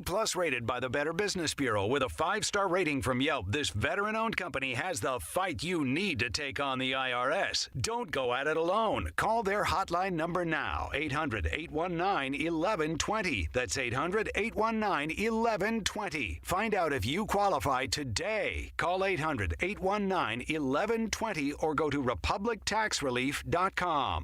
Hey, Robbie Stanley here, and the NFL season all comes down to this, Super Bowl 56. And to celebrate, FanDuel Sportsbook is hooking all customers up with a risk-free same-game parlay. New and existing customers can place any same-game parlay of 3 legs or more on the Super Bowl, and if you don't win, FanDuel will refund you. Same-game parlays combine multiple bets from the same game into one wager for bigger payouts. For example, you can place a small bet and pick a different player prop, the over-under, the money line, any way you want to take it. I like the Bengals in this matchup in terms of your parlay bets. Give me Joe Burrow over on passing yards. Give me Jamar Chase over on receiving yards. But you take it any way you want to take it. Also, new customers, you can join today with promo code ROB. Enjoy 56-1 odds on either team to win the Super Bowl. You can turn a $5 bet into $280 cash. Once again, that promo code is ROB. Must be 21 or older and present in Tennessee. Refund issued is non-withdrawable site credit that expires in 7 days. A max refund of $5 unless otherwise specified. Restrictions apply. See terms at sportsbook.fanduel.com. Got a gambling problem? Call the Tennessee Red Line at 1-800-889-9789. Mark Howard here to tell you about my friends at Apple Collision Centers. We all know being in a collision is not fun. Neither is all the stress that comes with it. And that's where Apple Collision comes in. Let them take care of everything for you. That's insurance, repair, and your rental details. They've got 3 convenient locations in Old Hickory, Hendersonville, and Gallatin. Their managers, Tommy Rippey, Daniel Neville, and Chris Brooks and Marty Denson, combined for over 75 years experience. So stop in today and tell them Mark sent you. Online at applecollisioncenters.com. You probably wouldn't leave thousands of dollars on the table at a diner. Why leave thousands on the table with your tax return? Jackson Hewitt will help make sure you don't. This year, there are thousands of dollars worth of new tax credits. Your Jackson Hewitt Tax Pro will help you track down every last one, so you get your biggest refund guaranteed. Don't leave thousands on the table this year. Discover thousands of dollars in tax credits instead. Check, please. Learn more at jacksonhewitt.com. Hey, this is Roman Yossi, and this is Smashville. Going to the front of the net, he scores! What a gorgeous move, Roman Yossi. You're listening to the flagship of the Nashville Predators radio network, ESPN 102.5 The Game. If you've missed any of today's show, just search Darren, Donick, and Chase on Apple, Spotify, or on your favorite podcast platform.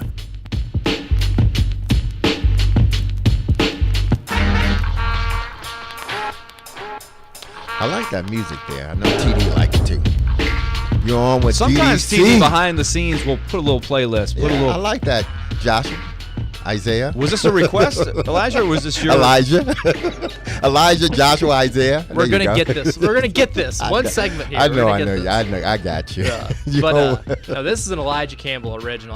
Okay. Me and Tehran, we're big on the Wu-Tang Clan, so I know when Tehran's on to get him hype. Elijah, like a good DJ, he knows who's on, he knows what they like.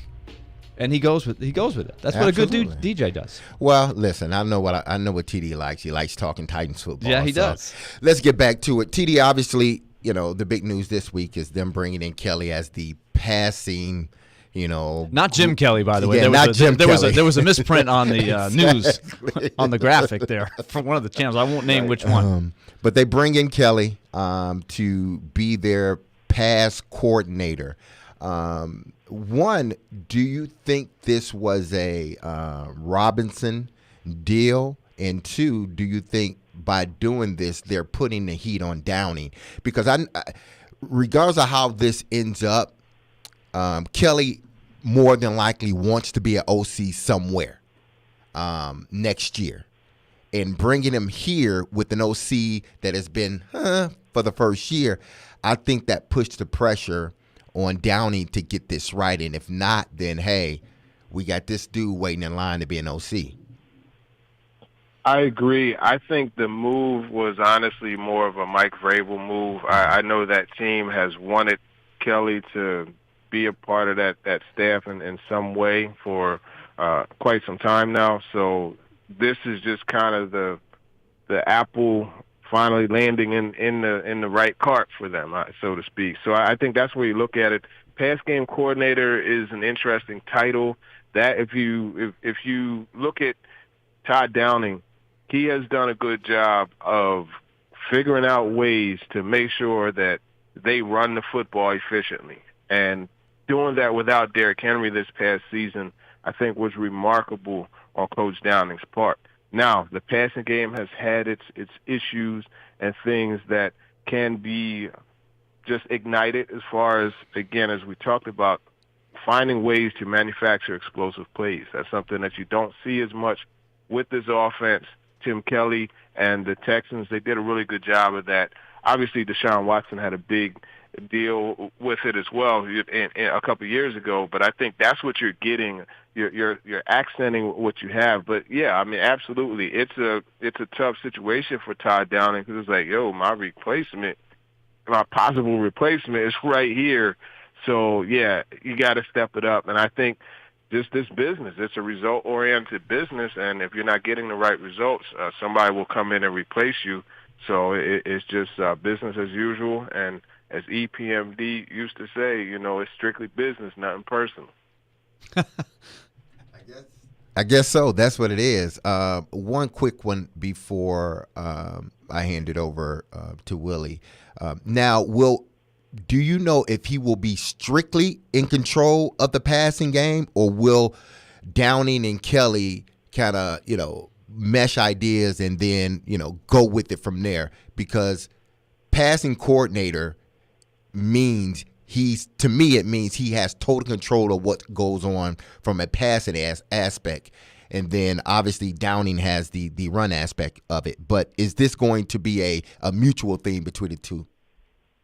Yeah, I think it's going to be a synergy approach. And that's something that I asked Coach Downing before about just how they go about creating plays. Because it's one thing from the Eagles staff with Doug Peterson, Frank Reich, and John DeFilippo that I really liked was the way that they put stuff together. And if you remember that touchdown, the slant that Zach Ertz caught to put them ahead for good in the Super Bowl, that play was a combination of 3 or 4 different plays that they saw that they felt would work against the Patriots. Like they pulled motion from one play, the original alignment from one, motion from another, the slant and everything. So I say all that to say it's going to be a synergy kind of thing, and that's something that Todd Downing has said before, just as far as like how they have different people bring ideas and they put it together that way. I don't think that'll change, whereas you bring Tim Kelly in and he'll all of a sudden have full autonomy over the passing game. I fully believe it's going to be a combination of things. And it's just like, the offensive line coach, he has a lot to do with the rushing attack. So it all will be a kind of groupthink kind of thing. Teron, have they said one way or the other if Jim Schwartz, I may have missed this, if Jim Schwartz will be back in the same role next year? They haven't said. Because I'm just curious. It's a similar philosophy, it would seem. It seemed like it produced good results, but I don't know how they internally feel about how that worked. Yeah, well, like I was trying to say, they haven't said that he's going to be back in the same role, but I would imagine that is the case. Obviously, he interviewed for, I believe it was the Giants DC job, or was in consideration for that. So it's going to really depend on how this head coaching and coaching staff cycle fills out. But, I mean, all things remaining the way they are now, I don't see why he wouldn't be back in the same role. And it seems to be a good one for the players as well as the coaching staff. I know you'll, in the next few months, really be laying the groundwork for what happens at the draft. The first step was the Senior Bowl. Any big things come out of it for you in your research? Well, there were a few big things. I really like Zion Johnson out of BC. I was impressed with just his versatility, being able to play center and guard. That's something that I'm sure the Titans are going to look at. Even though, Ben Jones is a free agent, I think they bring back. I still think that they could get some help on that, interior part of it. What else? Receiver-wise, Christian Watson out of North Dakota State was an impressive playmaker.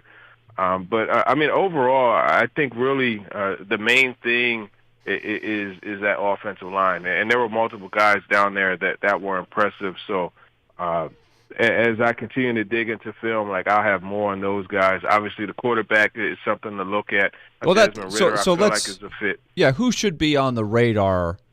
And we're talking about maybe, let's say if it's not a guy in the first round, right? If you're looking just to take a flyer in a mid-round pick, who would be on the radar for you? Well, yeah, that's what I was getting into, actually, and that's Desmond Ridder, who I feel like is a fit. There are a little bit of accuracy issues from time to time, but for the most part, he is a guy that will fit into this offense because you could get him on the move. He makes plays, rolling out, boot action, those type of things. If you watch the Senior Bowl, he had a touchdown pass to the tight end, Trey McBride, on a rollout. Those are the type of things that you need. And he's a guy, I think, that could be there at the bottom of the first or the top of the second if they manage to manufacture a pick. So that's an option. And then speaking of McBride, that's another thing that really stood out down there just in watching the practices, the practice film, that is, the tight end. Tight end position is very, very deep this year. Teron, great stuff as always. We'll be talking to you about this dynamic, I know, a lot over the coming weeks. So you got to get in on this. Your Super Bowl pick. Yeah, I'm going with the Rams. I just think when you look at Cooper Kupp, Odell Beckham Jr., there's just too much. And they've figured out, Sean McVay, he found the run call section of his play sheet. And all of a sudden, they've started to run the football a bit with Cam Akers. So I'm going to go with the Rams and that pass rush and Aaron Donald against that interior offensive line. Yeah, give me the Rams. Gotcha. Teron, excellent stuff. We'll talk to you very soon. Enjoy Super Bowl week, and we'll chat again next week. All right, for sure. Appreciate you. All right. Teron Davenport talking with TD, breaking it down here. Super Bowl week, Senior Bowl, etc. We've got a lot going on the show. We'll break it down a little further when we come back. Don't forget, This Is What I Know is coming up just around the corner. Stay tuned. We're coming back with more of Darren, Donick, and Chase. Every Wednesday, it's me, Jared Stillman, against Joe Rexroad for Jared versus Joe. Brought to you by Parman Tractor and Equipment. Visit ParmanTractor.com, your Middle Tennessee link belt and Takeuchi dealer. This is Chef John from Kitchen Notes at the Omni Nashville. Inviting you to come join us for breakfast and lunch. We're offering some exciting new menu items. We have Grandma's famous chicken and dumpling soup. We're offering a fun and new exciting Nashville hot battered shrimp. We're also very excited about our confit chicken hash. Join us in Kitchen Notes for our award-winning patty melt made with our house-made pimento cheese, local Blackhawk Farms beef patty. Come join us in Kitchen Notes and create a memorable experience here at the Omni Hotel. Food is all about memories for us. We'd like you to start a new memory here at Kitchen Notes in the Omni Hotel. Lunch at Kitchen Notes in the Omni Nashville Hotel. If you missed the latest edition of the Preds official podcast, she's an NHL analyst and a gold medal winner for the United States. AJ Malesko is kind enough to join us. Can you even kind of put into words what that rivalry is like for these girls? Team USA, Team Canada. You know, both are coming off. You just mentioned the women won 5-2. We know Canada routed Switzerland 12-1. What is the competition level like when these two teams face off? It's so heated. Anytime these two teams meet, they could be in a pond hockey somewhere in the middle of nowhere with no fans, and it's heated. It's competitive. It's for pride. It's for, and people say, you guys hate each other. And we don't hate each other, but we hate losing to each other, right? And I have such respect for them, and I think that this rivalry has honestly push this sport to such incredible heights. Search Preds official podcast today on your favorite podcast platform. The newest edition releases every Saturday at 8 on ESPN 1025 The Game and NashvillePredators.com. It's the official Bud Light Preds watch party as the Nashville Predators take on the Dallas Stars this Wednesday. Puck drops at 7, but the party starts at 6:30 with all kinds of specials. See you at headquarters, Beercade, downtown Nashville on 2nd Avenue. Go Preds! Men, it's the new year, and maybe it's time to do something new for you. If you're sluggish and run down, not sleeping well, have low libido, and just not feeling like you used to, it's possible you have low testosterone. This is Kim for the Tennessee Men's Clinic, and if you feel like this, and you're like most men with low T, we can get you back on track fast. Low T treatments can truly change your life. Most men experience higher energy, better gains in the gym, improved sleep patterns, and better mental clarity. You'll also likely find that your libido is improved, which can have a very positive effect on your sex life. At the Tennessee Men's Clinic, we've successfully treated thousands of men for low T. We're experts in these treatment protocols, and we're extremely proud of the results that our patients have experienced. So if you're feeling down and out this new year, it's time to call us. Just $99 gets you a PSA and T test and a medical consult. Call 615-208-9090 or go to TennesseeMen'sClinic.com. Visit our website to learn more, including side effects. Treatments extra. Results vary. Hey, it's Chase McCabe of Darren, Donick, and Chase. I started my radio career as an intern right here at ESPN 1025 The Game. Now we're looking for our next great batch of interns. You think that's you? Send your resume to together@cromwellmedia.com to apply today. Every Wednesday, it's me, Jared Stillman, against Joe Rexroad for Jared versus Joe. Brought to you by Parman Tractor and Equipment. Visit ParmanTractor.com, your Middle Tennessee link belt and Takauchi dealer. Hey Nashville, it's Max Kellerman, and you're listening to Nashville's best sports talk, ESPN 1025 The Game.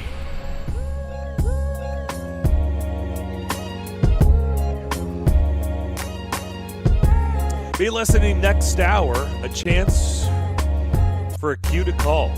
Yeah, Daytona 500 tickets. Chance to qualify. Keep that in mind next hour. That's presented by Social Furniture on Charlotte Avenue in West Nashville. Shop local, shop social.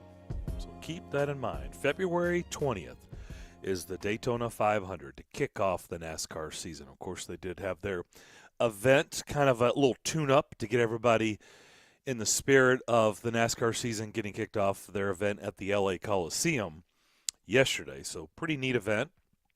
We did have a pick six question. Guys, it was under. Willie, I think both of us had the under, and Chase had the over top shelf. I'm pretty sure of that.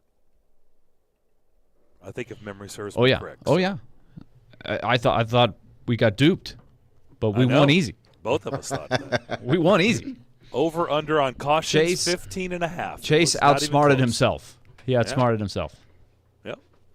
So keep that in mind coming up third hour. So, Derek, I feel like just me just kind of reading the room, kind of reading your body language through the first hour and a half. I kind of feel like you're a pot of coffee. You're just brewing, and you want to weigh in on the Aaron Rodgers. I kind of feel like you're dying to go there. So let's The floor is yours. What do you make of the Aaron Rodgers stuff? I just don't understand it. I really don't. This is a team, and I know how people today, because we are. It's about the moment with us, with humans. We are handicapped to the moment. We just locked in. What happened now? We're not thinking about what happened, last year or maybe what's going to happen. It's about now. And about now, well, Ryan just didn't get the job done when you needed him to get the job done. But you look at it, and every little thing that come out, it's like, oh, everybody just jumps to it.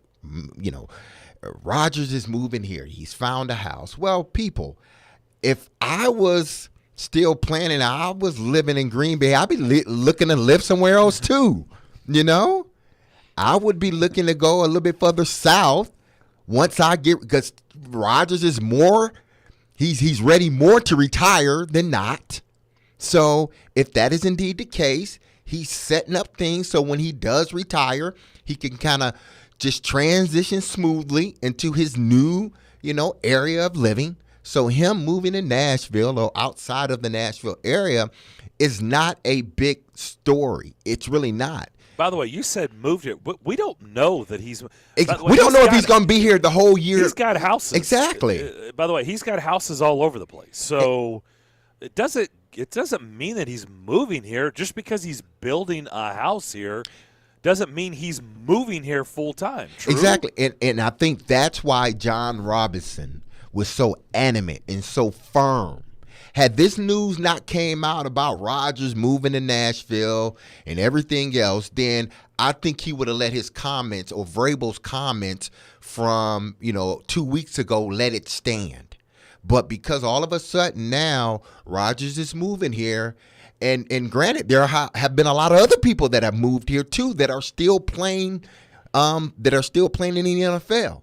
But because Rodgers moved here and what happened in the playoffs, all of a sudden it's this firestorm. So what John wanted to do is distinguish the fire.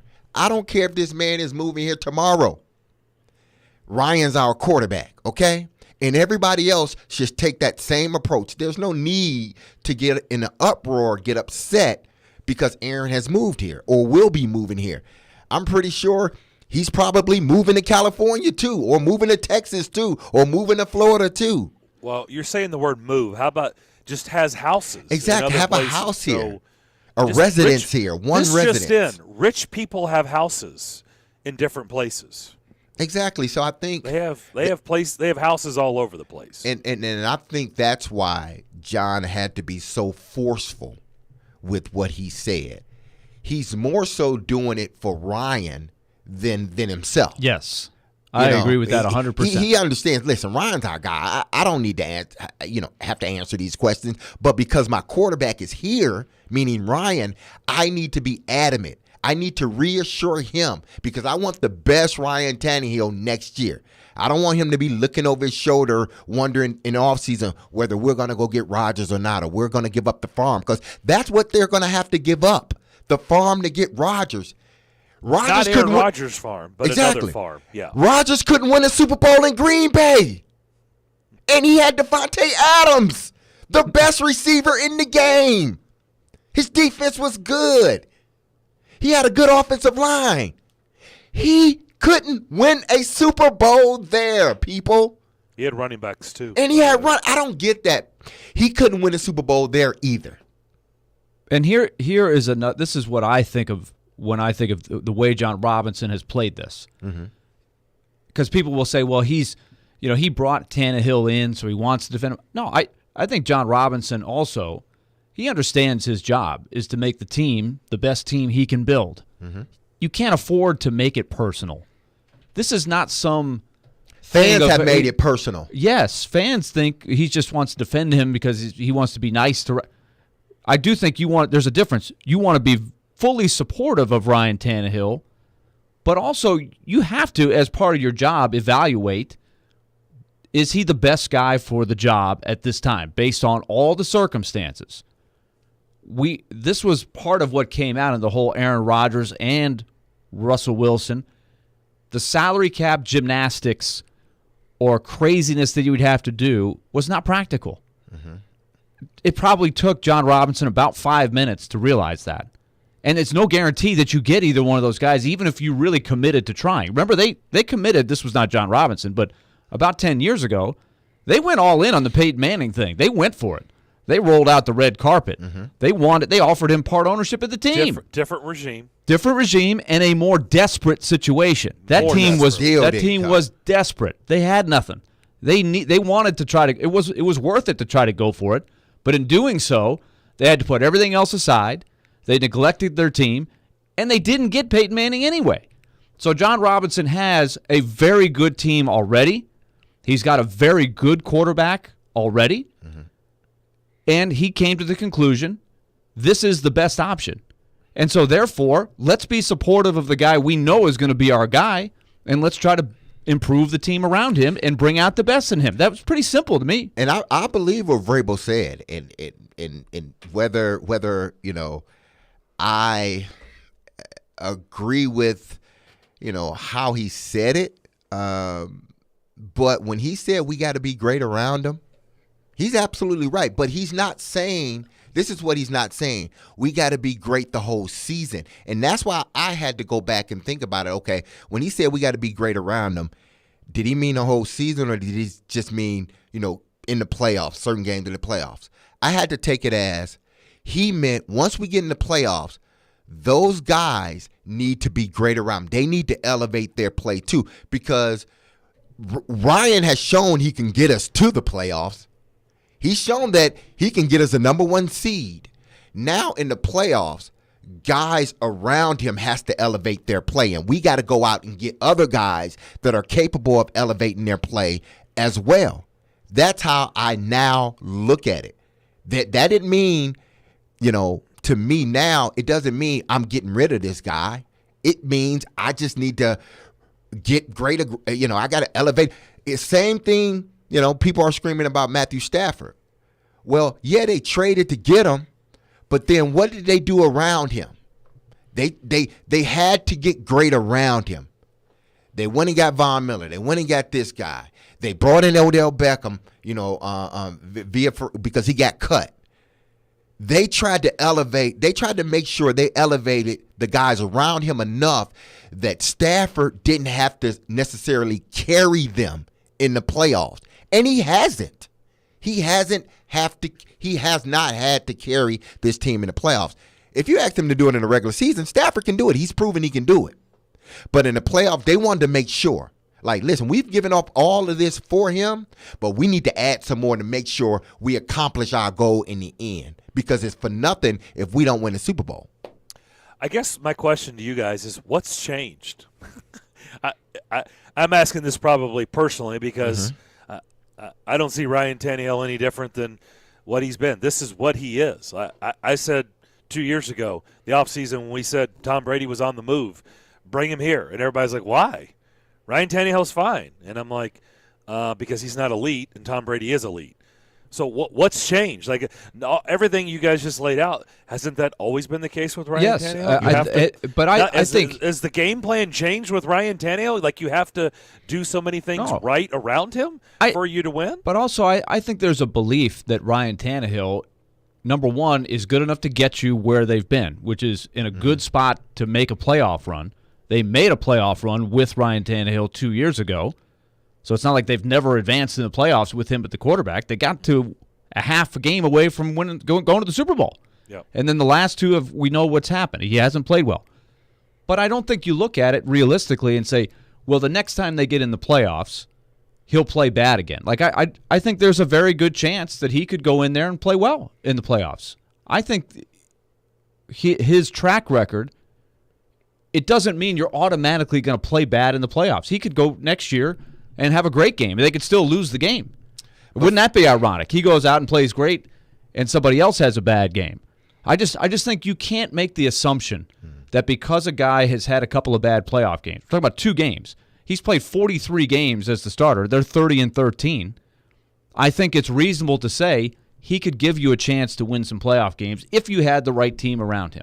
And I think and obviously he's got to play better. He played as bad as you can play. But wasn't this the right team around him this year? Yes, he played terrible. He lost in the game. There's no way around that. That's a one-game deal, and I think you have to bet with all the options you have that you can bet that he has a better chance of playing better. The chances of you winning are better that way than trying to rearrange everything you've ever done to build this team and try something completely different. Okay, here's a question for you guys and for our listeners too, because you said, you just said, wasn't the team perfect around him, versus the Bengals?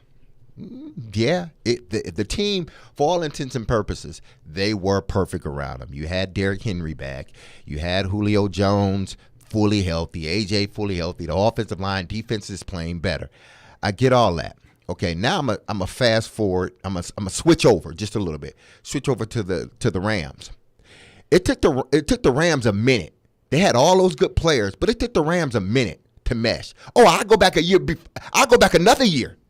It took the Tampa Bay Buccaneers. People were saying Tampa Bay's done. Like they can't get this stuff together. It took them a while to mesh. Once they had everybody, it took them a while to mesh. If you ever play team sports, it just don't happen like that, okay? It takes teams a while. Well, the Titans, back to the Titans, yes, they had everybody back. But had they gotten everybody back in week 12 and then moved on to the playoffs, you would have saw a much different Titan team than you saw in the divisional round. I don't care who was back in the divisional round. Those guys didn't play much football together. And football and team sports is about cohesiveness. It's not basketball where a LeBron or Michael or KD or Kyrie can dominate the game and they end up winning. It's not that way. Football, you need some cohesiveness. Okay? You need guys to be playing together. And that typically happens when they've been playing together for a while, not just a quarter. So I've come to the realization, I'm going to give Ryan just a little slack. If he had that team that he had in the divisional round, he had that same team in week 12. So you got week 12, 13, 14, 15, 16, 17, and 18. You got a lot of weeks there. Then you would have saw a much better Titan team. They wouldn't have looked for Ryan to carry them in the playoffs. You know what they would have did? They'd have handed the ball off to number 22 about 25 to 35 times. Okay, and he would have ran through them. We'll come back and continue this discussion on the other side to wrap up hour number 2. But first, Willie, you're going to give us a word about Loan Pronto. All right, Loan Pronto, your home's value is way up. You can use that money now, and you can pay off credit cards, remodel your house, or you can combine the two. Just call the guys at Loan Pronto right now, and they can set you up for this game plan. They can convert that home's equity into cash as little as 2 weeks with no cost to you and zero hassle. Lots of people are doing this. Here's an example. A couple recently called Loan Pronto. They took a $100,000 home equity loan out. They used $50,000 of it to pay all their credit cards off, plus their car loan, took the other $50K, reinvested in their home, upgraded their master bath and kitchen. They locked in a new APR on the 2s. They lowered their total monthly bills by hundreds of dollars. That's the game plan. Loan Pronto can help you do this with a digital, very convenient system. Most of these deals get done in about 2 weeks. So what are you waiting on? You can do it now, and you can even skip your next 2 house payments. Call Loan Pronto at 615-499-5780. That's 615-499-5780 or loanpronto.com. Equal housing lender, NMLS 1661781. Subject to lender approval. Not all loans apply. From the Fox 17 News Code Red Weather Center. I'm Fox 17 News Code Red meteorologist Dan Guthrie. Plenty of sunshine for us today. That will continue into the afternoon and really for most of the week. High today only 49, but we are in the 50s for the rest of the week. This weather report brought to you by Hiller Plumbing, Heating, Cooling, and Electrical. Call the Happy Face Truck today. The National Wild Turkey Federation's 46th Annual Convention and Sports Show is February 16th through the 20th at Gaylord Opryland Resort and Convention Center. Celebrate a year of conservation success with the National Wild Turkey Federation members, volunteers, and partners. You can expect the same great nightly events, quality entertainment in the watering hole, and the latest gear from more than 350 companies featured in their exhibit hall. For more info, go to nwtf.org. Tune in to ESPN 102.5 The Game every Tuesday afternoon at 4:30 for ESPN's Trevor Maddich joining me, Jared Stillman, on Stillman & Company as we dive deep into the college football world and all the latest from the SEC. It's all brought to you by Houston Clinic Orthopedics, when experience matters. Genesis Diamonds has everything you need to create the perfect Valentine's experience. A romantic gift, some fresh flowers, chocolates, and dinner out on us. That's right. Genesis has put together the ultimate Valentine's package. When you buy any piece of jewelry for just $99 or more, we'll give you a bouquet of flowers from Jenny's Flowers, some yummy chocolates, and a gift card for dinner at STK Steakhouse. At Genesis, love and romance are what we do best. So we've created this amazing one-stop offer so you can spend quality time with the one you love this Valentine's. We've pulled together some wonderful Valentine gift ideas as well. Rings, earrings, pendants, bracelets, bands, affordable, timeless gifts she can enjoy for years. So bring the sparkle and the romance with one-stop shopping at Genesis. Spend just $99 or more with us and get the flowers, the chocolates, and a gift card for dinner as our gift. Happy Valentine's Day from Genesis Diamonds, Green Hills and Cool Springs. Limited quantity. See store for details.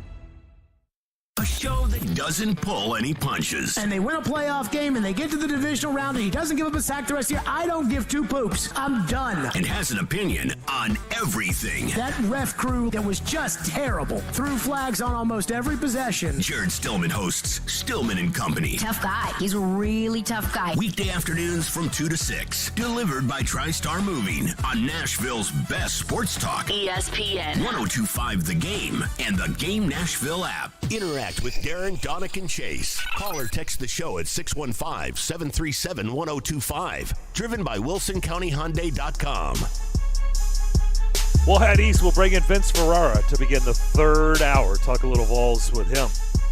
They got it done in Columbia, South Carolina over the weekend. But a lot of things to discuss with Vince coming up soon. Looks like the Texans are getting close to hiring their coach. Could be Santa Claus. Lovie Smith. Oh, Lovie. Who looks like Santa Claus. And that he does. So it looks like they're getting close to hiring him, which is pretty interesting. Like, no offense. I get it. He was a long time, but with the way they're currently constructed, is he going to do any better than David Culley? They think so. I mean, I you know what? I think they believe, one, I think Lovey's qualified to be the head coach, first and foremost. Yeah, he's been a head coach for a good while. He's qualified to be a head coach. But I think they believe, too, that for whatever reason, that if we name Lovey or had we named another young guy or just whatever, if they name Lovey, that gives them a better opportunity to keep Deshaun Watson, in a sense. Huh? What? Huh? I know it sounds crazy. I'm just saying. Because there hasn't been and I understand why Deshaun Watson. I understand why there hasn't been any movement with him. But they're just not going to. I think in their minds, it's, okay, let's get a fresh new start. Let's wipe the slate clean. Let's bring in Lovey, and maybe he can talk to Deshaun and get him to rethink his decisions on being the Texans quarterback. Yeah, because before all of the stuff hit, the off-the-field stuff, he told them, I'm not playing for you. Yeah. So I do wonder if Deshaun Watson, for his own sake, like he's in no man's land right now. He doesn't want to play for the team that's with him, and the team that he's with right now cannot trade him. He's untradeable, at least not for any real value because of all the stuff off the field. Exactly. So if if he changes his mind, this is okay, Lovie Smith. Let's have a fresh start, and then you can maybe try to work through this stuff and at least wonder, can you get eligible to play? He hasn't been suspended though, has he? No, but they're sort of waiting for the other shoe to drop. You would think, but the league's off the hook because he doesn't want to play for the Texans. Yeah, I guess so. But now, if he starts taking snaps under center and the Texans announce he's our quarterback, then I think the league will have the ball in its court. They have to react because there'll be some backlash of, well, what about all these civil suits and everything like that? They'll have to react. Right now, the NFL is content to just sort of wait it out. Yeah. But I do wonder. I think that's an interesting thing is with right a off new the path. Wow. Okay. I know. I just wonder if there's a new coach and if they try a new strategy, what the league would have to do. Because David until Culley was a new coach. Yeah, but he said right away, as soon as David Culley became the coach, this does not change my mindset. I do not want to play for this team. Because it's not about the coach. It's about the organization. That's Nothing's right. changed with the organization. Like, it's about the organization, not the head coach. My point is, if nothing changes, then in theory, Deshaun Watson will be in purgatory for the next 3 or 4 years. Yeah. He'll never be able to play football. Yeah. You'd be pulling a Ben Simmons. Yeah. You just wait it out. Well, last they're time going to make you Ben wait. Simmons is playing, is he not? No, he's not. He hadn't played. No, he hasn't. He's lost $16 million, I believe, somewhere around there. He's lost $16 million that he will never get back, ever. That's kind of the Le'Veon Bell situation, right? Never get that back. And Le'Veon wish he would have got it. He wish he would have just played. Probably so. Just saying. Yeah. All right. So back to the Ryan Tannehill situation. So you think so? I guess you didn't buy in the whole. You're saying it's about. I mean, first of all, he's been the starting quarterback now for 2.5 years. I mean, this is not like he just took over. This is not back when he took over from Mariota. I mean, cohesiveness. I mean, I get it, but the life in the NFL, cohesiveness with injuries and COVID. I mean, who's had cohesiveness in the last 2 seasons? There have been some teams that have had it. And when they did, and when they didn't, when guys went off and then came back on because of COVID, it took them a minute to kind of get things back going again. But once they got it back going again, they were on the same track. I always point to the 2 teams that have done it the last 2 years, and one won a Super Bowl and one is in the Super Bowl now. Tampa Bay, what was everybody saying about Tampa Bay? Tom was throwing interceptions, and the offense didn't seem in sync. And they had everybody. They had Gronk. They had Godwin. They had their receivers. They had Fournette in the backfield. Everything was there. I'm not questioning that, or I'm not trying to debate that. What I'm saying is this. Team sports, especially football and hockey too, you need some cohesiveness. I don't care. Prime example, the Washington Redskins put together this dream team. Hall of Famers, bunch of them. Dion, Bruce Smith. Harrison. They put all these people together. The all name team. Exactly, all name team. Great players. They all were great players, but they never meshed. Not one of them never meshed. And what happened to that team? They were horrible. I'm just saying, when you I know the Titans had their complete team, but they had it at the wrong time. If they were able to rewind it and get that team together in week 12 or 13, it would have been better suited for them. That's all I'm saying. Now, would the outcome have been the same? I don't know. But you would have saw a much different offense. People cried and screamed about their defense. But once those guys started playing together and they started being cohesive, and everybody started learning everything together, that defense became one of the most dominating defenses in the NFL. Sometimes we need to give the offense that same grace, especially when that was the first game. They even said it on the telecast, and we talked about it. That's the first game where all of them had been together since week 8 or 9, somewhere around Oh, yeah, there. that's the earliest it could have been. So the new layer to this is now Ryan Tannehill has to keep everybody healthy on offense. No, it's not about keeping them healthy. That's the new. No. What I'm saying is that they got healthy. It was almost a double-edged sword. Yes, they were healthy, but they got healthy at the wrong time. And I don't think Ryan Tannehill would use that as an excuse. I think he knows he's got to be better. Exactly, he has to play better in the postseason. He knows it. Now, this is very, very simple. Tell me that there's a better option. You heard Tim Hasselbeck said, here's what it took to get Matthew Stafford. 2 first-round picks, a third-round pick, plus Jared Goff. Yep. And you had to have a willing participant to get Jared Goff. There is no way that there is a more practical option than Ryan Tannehill. Ryan Tannehill is a good quarterback. He is who he is. He can play better in the postseason than he's played. And there's no better option out there. Simple. I just kind of feel like they're in the Cincinnati Bengals mode before Joe Burrow, because that was the same exact dialogue. They were, okay, get rid of Andy Dalton. You're not happy. They never can win a playoff game with Andy Dalton. Well, who are you going to get that's better? And that's what that market did. They just had Andy Dalton every year. They didn't have Derrick Henry. Good regular seasons, and they couldn't win a playoff game. Didn't have Derrick Henry. Nothing ever changed. Nothing ever changed. Doesn't mean it's going to be the same here. Okay, but I'm just saying there is an example where that was the same exact dialogue, same exact storyline, and nothing ever changed. There is no better option. If there were a better option, they would consider it. They might even do it. There's no better option. All right, we'll come back. Hour number 3. We'll head east. We'll bring in Vince Ferrara. We'll do that next. Darren McFarland. When they don't score first, they have troubles getting a W. Darren, Donick, and Chase. Weekdays 10 to 2 on Nashville's Best Sports Talk. ESPN 102.5 The Game. ElectronicExpress.com. We make it happen. Hey, Darren McFarland here, and I'm excited to tell you about our friends at Spring Hill Heating and Cooling and their heating and air stimulus plan. If your AC or heating unit is old and inefficient, then you need to take advantage of their special offer right now. They will double your tax refund up to $1,000. Huge savings with Spring Hill Heating and Cooling.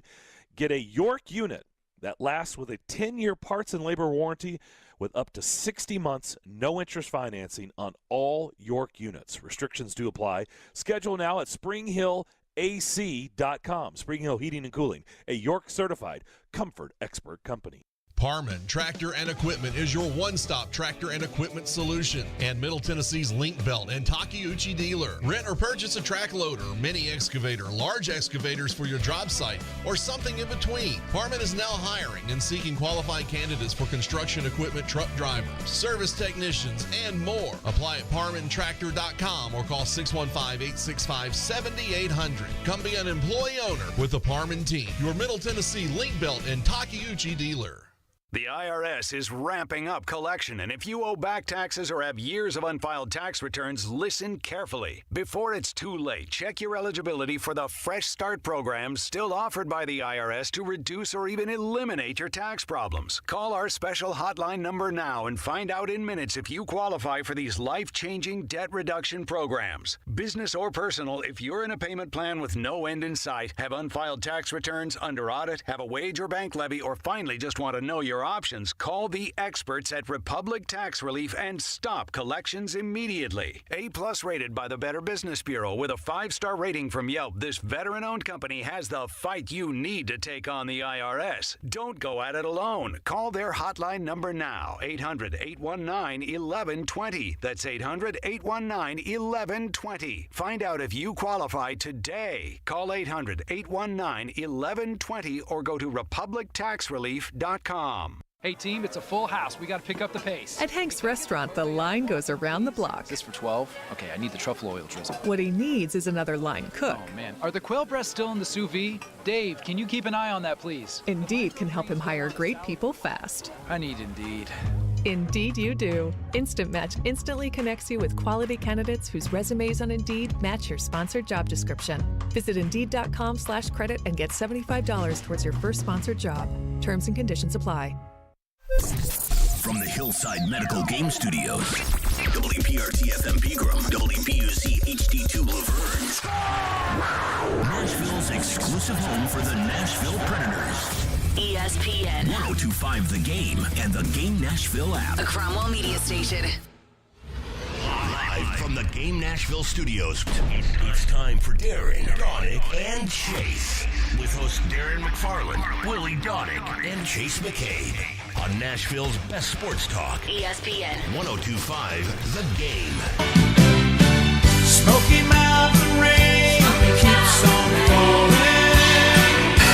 I keep on falling. Oh, you know that music. Hour number 3, Vince Ferrara. We head to the Smoky Mountains. And Darren, I have to say, I was listening to the 80s channel, as I often do. Did this come up? The countdown. On the weekends, you know, if you listen to the satellite radio, they have the countdown on the weekend. They pick the calendar. So this would be early February of a year in the 80s, and they play the exact top 40 from that week in that year. So this year, over the weekend, was 1981 that they were doing, and sure enough, Smoky Mountain Rain came up. So this song was on the charts in February of 1981. Did you early think of February. Vince when I you thought heard of it? Vince right away. I know. How do you not? Right away. I know. It's amazing. Vince Ferrara at Vince Sports on Twitter. Give him a follow. Sports Animal, WNML in Knoxville. Vinny, how you doing?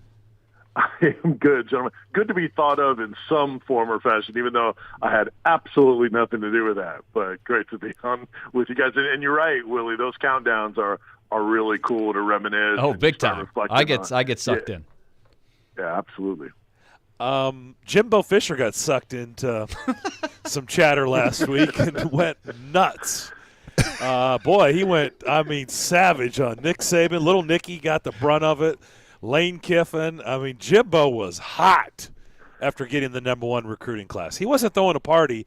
He was mad. Sliced bread. Exactly. Who doesn't, get mad when sliced bread continues to break stories on, what was it? But what was the name of the message board? Bro Bible. Bro Bible. Bro Bible. What'd you make of Jimbo last week? Well, he had a little something to do with that.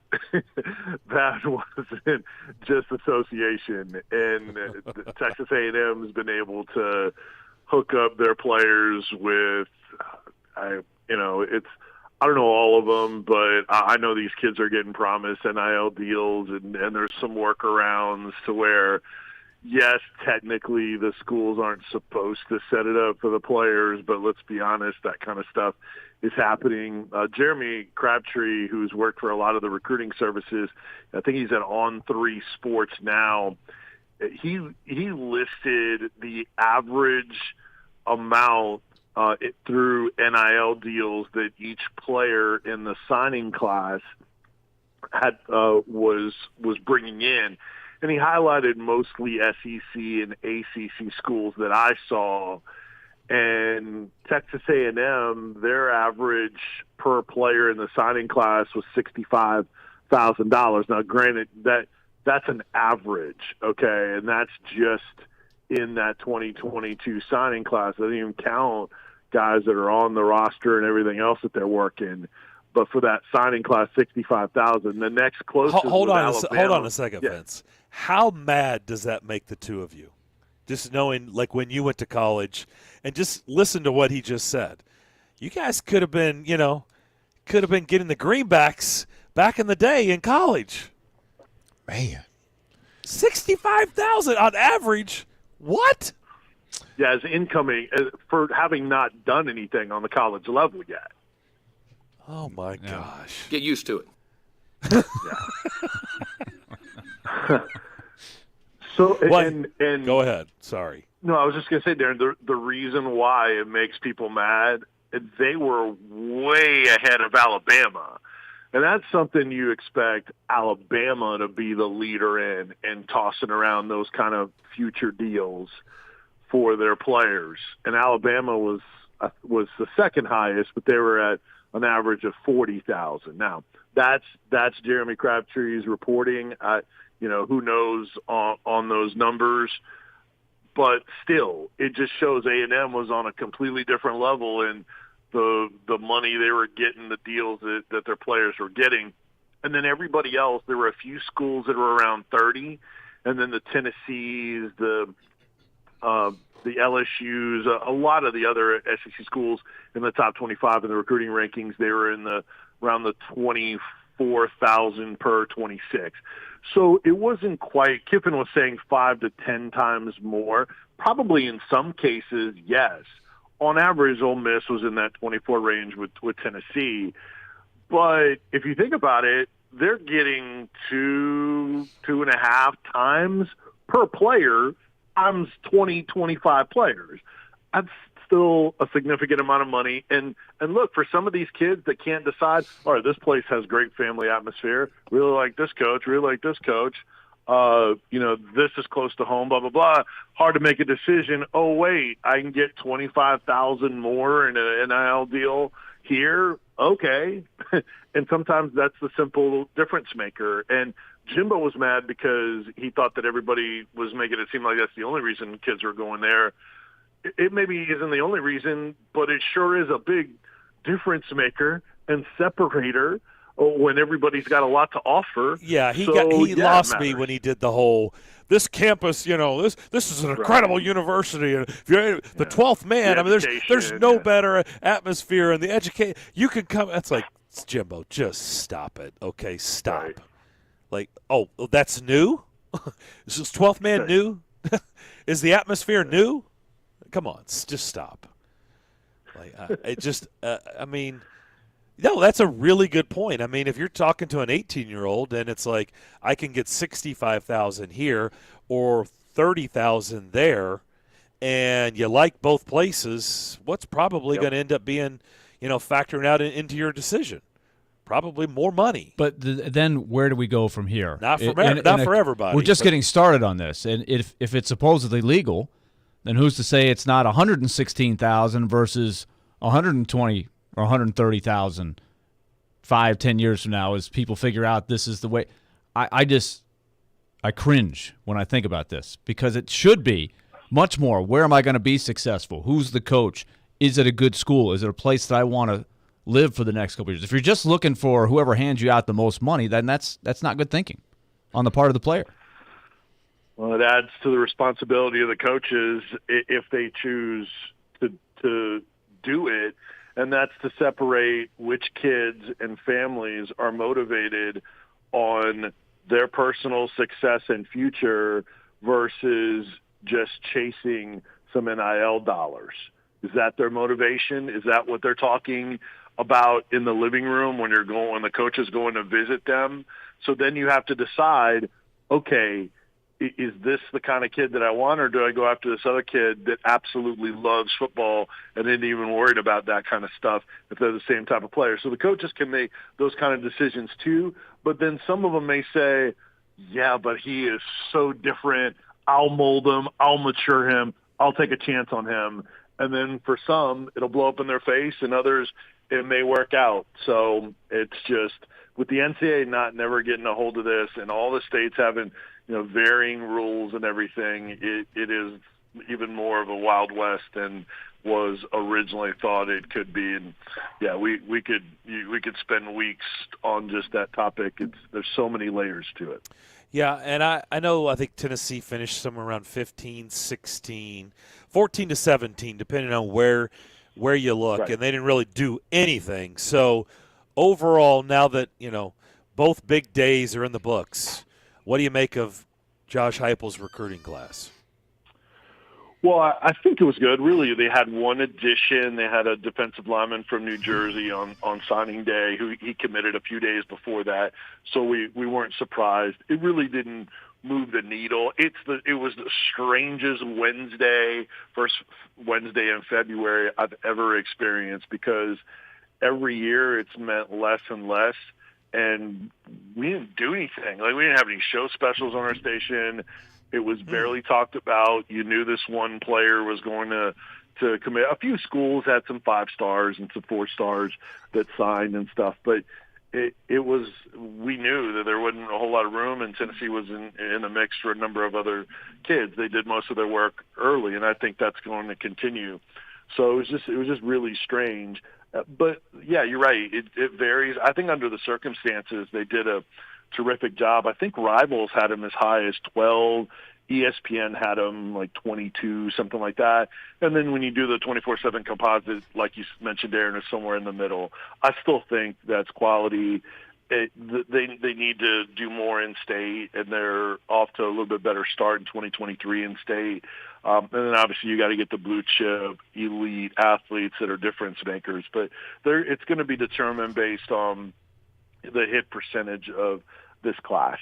Tennessee is in a position with their roster limitations and lack of depth to miss out on guys or have guys hit the portal after a year. They need to hit on more of these guys, and if they do and they made good decisions, then I think this class will be even more impressive moving forward. But I still think they did good work under the circumstances.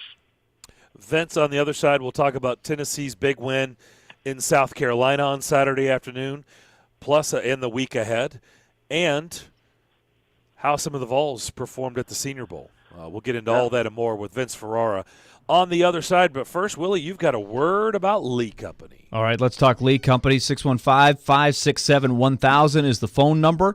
You might be sitting at your desk right now.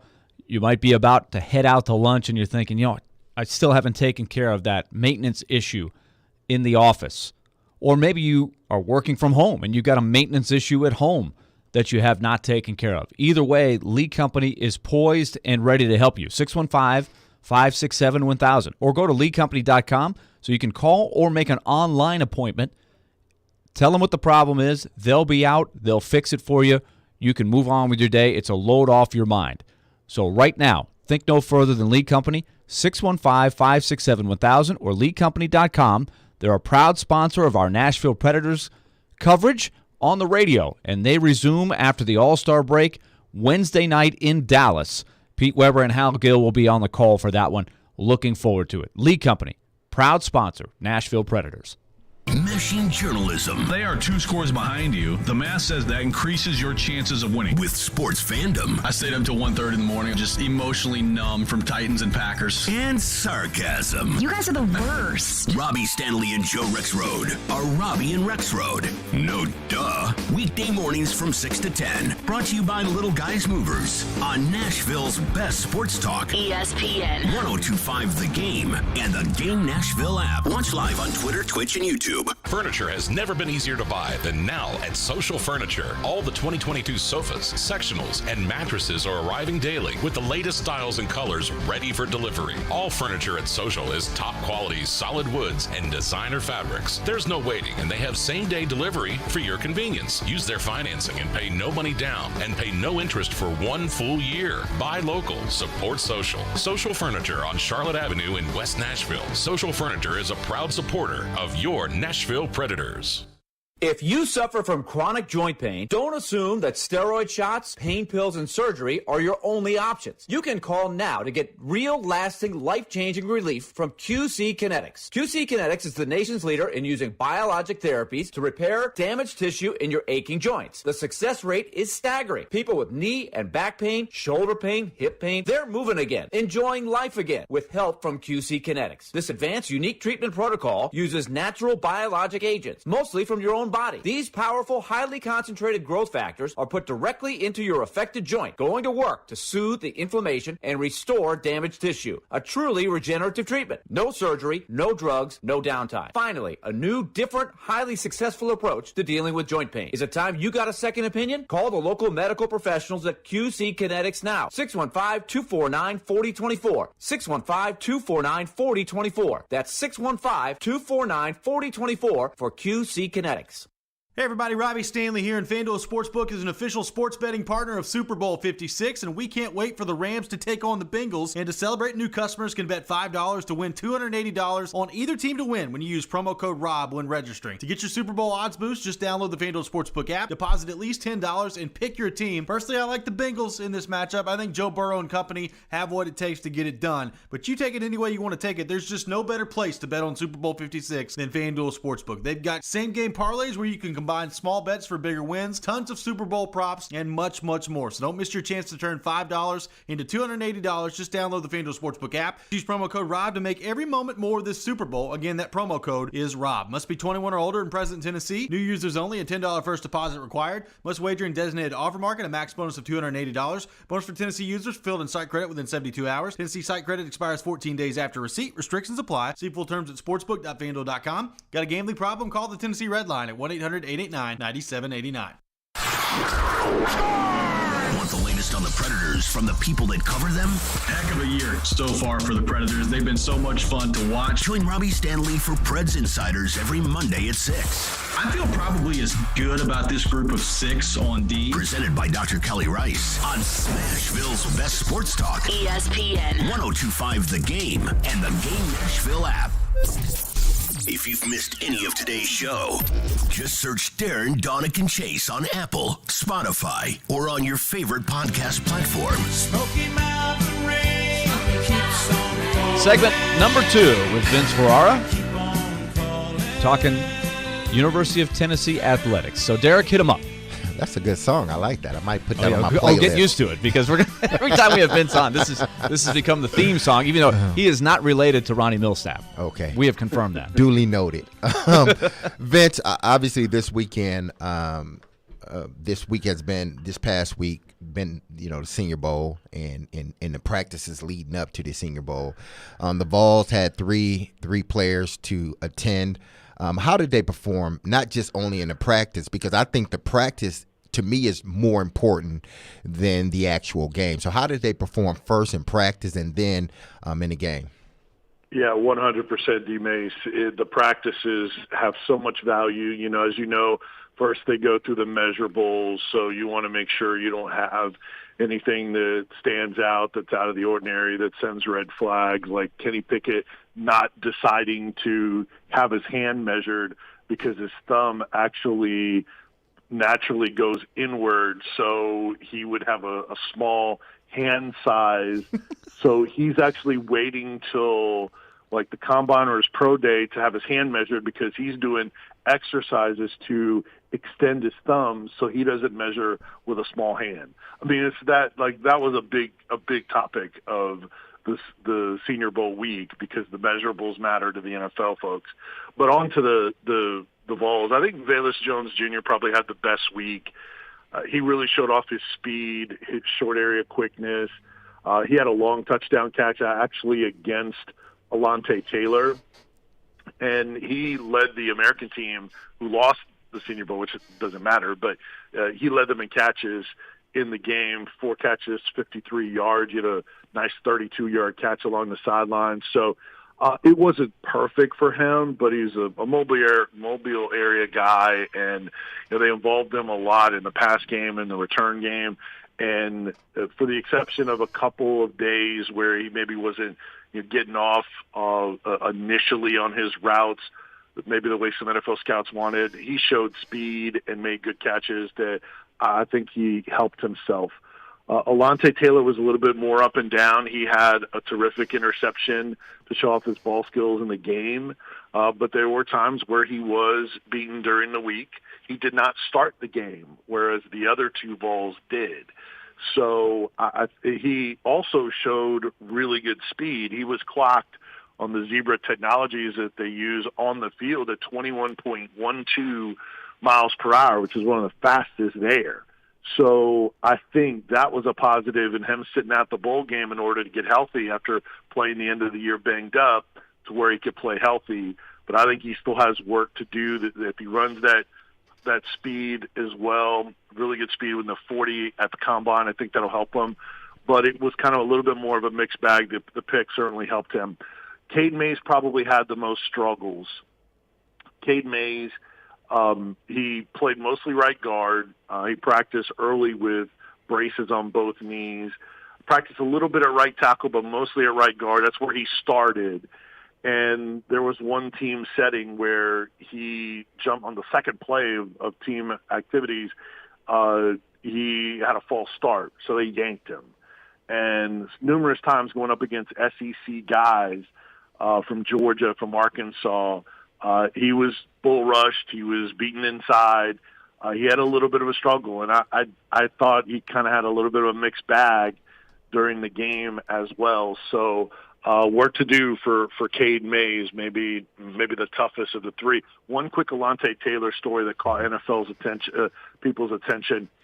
During a drill, day one, their position coach was moving them on to the next drill. Alontae Taylor said, wait. He stopped it, and he said, one of my teammates hasn't gotten a rep yet.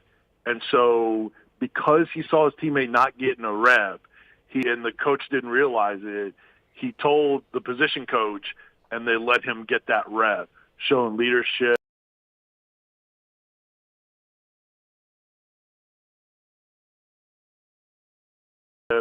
You're all constantly being evaluated, and those kind of little things like that, I think, do carry some weight in the NFL. Took note of that little instance from Alontae Taylor. Yeah, those little things do matter in the big scheme of things because they're evaluating you on so many things, and so many of these guys are so closely matched up that it takes those other little small intangibles that you may see in a player that shows up, whether it be in the Senior Bowl or at their pro day or the combine, that sort of pushes you one way or the other. One thing I am interested in, Vince, I got a chance to watch the Lady Vols, and because they were ranked in the top 5 finally again, and they were playing against UConn. This battle between UConn and the Lady Vols has always been a great one. Is UConn that much better than the Lady Vols? I know the Lady Vols were without Green, but are they that much better? Because they didn't show much, meaning the Lady Vols, this past weekend. Yeah, the Lady Vols are in a tailspin. I haven't seen where the new rankings where they're at today, but they were number 7 last week. They had gotten up to the top 5. They don't have UConn doesn't have their best player in Paige Beckers, so the Lady Vols were actually ranked higher than UConn going into the game. But I think because of the way the Lady Vols have played, they have struggled since they lost Kean Green, their best post bench player and leader. They haven't been the same since then, and they've been on a slide. And so the Lady Vols shot 29% from the floor in the game. They're a high turnover team. The turnovers were there, but that wasn't even their biggest issue. Just couldn't shoot. And 10 points in a quarter, 11 points in a quarter, it's not going to win that way. So I'm not exactly sure what is off, but when they've had stretches of really rough offense as of late, which was not the case prior to. So a little bit of a confidence issue. We'll see what they can reel it back, but they were playing on a super high level before that, and it wasn't just UConn. I think that's as much how Tennessee has been playing as of late. Talking to Vince Ferrara, let's switch to the men's side. Confidence looked like it was a good thing this past weekend on Saturday. Not that South Carolina is any great shakes, but when you dominate a decent team on the road, you have to play pretty well. And they were really clicking, I thought, on Saturday. It was really, I think, their most complete SEC performance.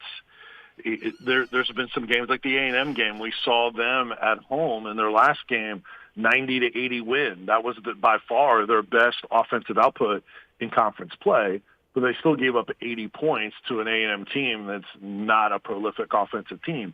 So there was things to work on there. They've had other games where they've locked teams up big time defensively, and then the offense has had those long stretches of not scoring.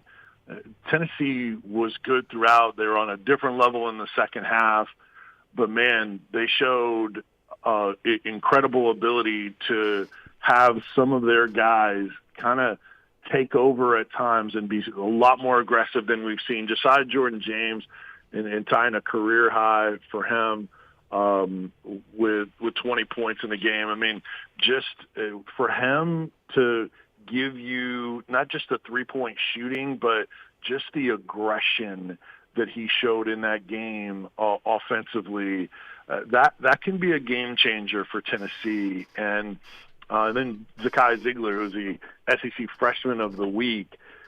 I mean, he was special. He was very good.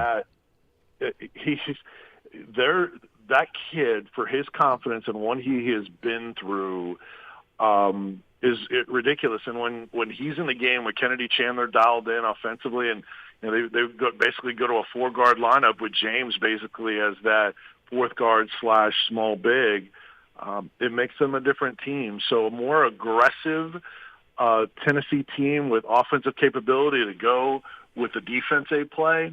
This is a little bit more of a recipe of Tennessee being able to do some damage the rest of the way. And they've won 5 straight SEC games now, which I don't think any of us would have thought based on how they started conference play. Vince, we'll leave with this. I happened to run into Dan Cage over the weekend, and I was reminded of the 2007 Sweet 16 team for Vanderbilt. They went small. A key move in their season, I won't go over all the details, but it was a little bit out of necessity, but they went to basically a 4-guard lineup with Dan Cage being sort of the undersized 4-man, and suddenly that was the formula that they took off. I do wonder if the Ziegler-Chandler smaller lineup is maybe the catalyst here for this Tennessee team. Well, they won't go to anything all the time, but I think what is happening is Rick Barnes is letting his team kind of mold them into the direction that they want to go in terms of, rather than still trying to force some other things, when they're in the flow in a specific type of lineup, then he's kind of riding that a little bit more than maybe he was before. And if it means, some starters in the post don't get the minutes, then that's the case. And Uros Plavcic, the last couple of games hasn't gotten the minutes, some based on matchups, some based on that lineup being really good. Olivia Kumwa in that game, 17 minutes. He was effective, but then he got hurt. Looks like it's not significant for him. And that was another very positive for them in the first half. But I think if they can at least get one guy to score in the post to go with that small lineup, that is their best. Now, they have to be able to still rebound out of it.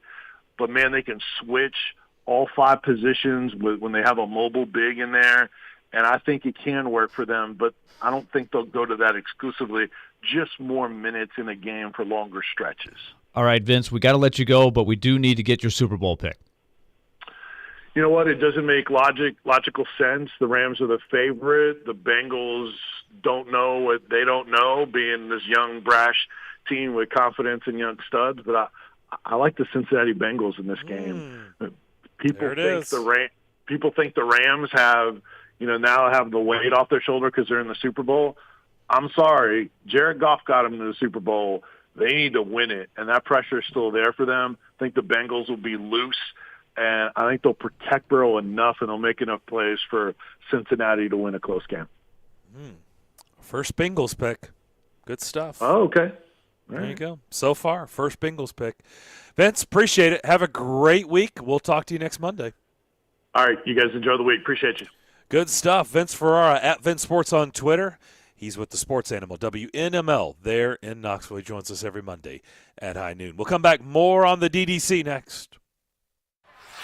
Every Thursday at 1 on Darren, Donick, and Chase, we're joined by Sportsnet's Elliot Friedman for the best inside knowledge on the NHL. It's all brought to you by Bank of England Mortgage on ESPN 102.5 The Game. Your home value is way up. You can use that money now to pay off credit cards or remodel your house, or both. Hey, Willie Donner for Loan Pronto. Loan Pronto can convert that home equity into cash as little as 2 weeks from now with no cost to you and zero hassle. Mike and Joan in Brentwood called Loan Pronto, and they did a Loan Pronto zero-cost cash-out refi. They got a check for $100,000. They used $50,000 to pay off all of their credit cards and a car loan. Use the other $50K to upgrade their master bath and kitchen. They locked in a new APR in the 2s and lowered their total monthly bills by hundreds of dollars. Hello? What are you waiting on? Call Loan Pronto now and convert your home value into cash. Put that money to good use. Do it now, and you can even skip your next 2 house payments. Call 615-499-5780 or loanpronto.com. 615-499-5780 or lowpronto.com. Equal housing lender. NMLS 166-1781. Subject to lender approval. Not all loans apply. Hey, it's Jared for TriStar Moving. If you're looking to move, you need to give my friends at TriStar Moving a call. At TriStar Moving, you'll get 5-star service throughout the entire process.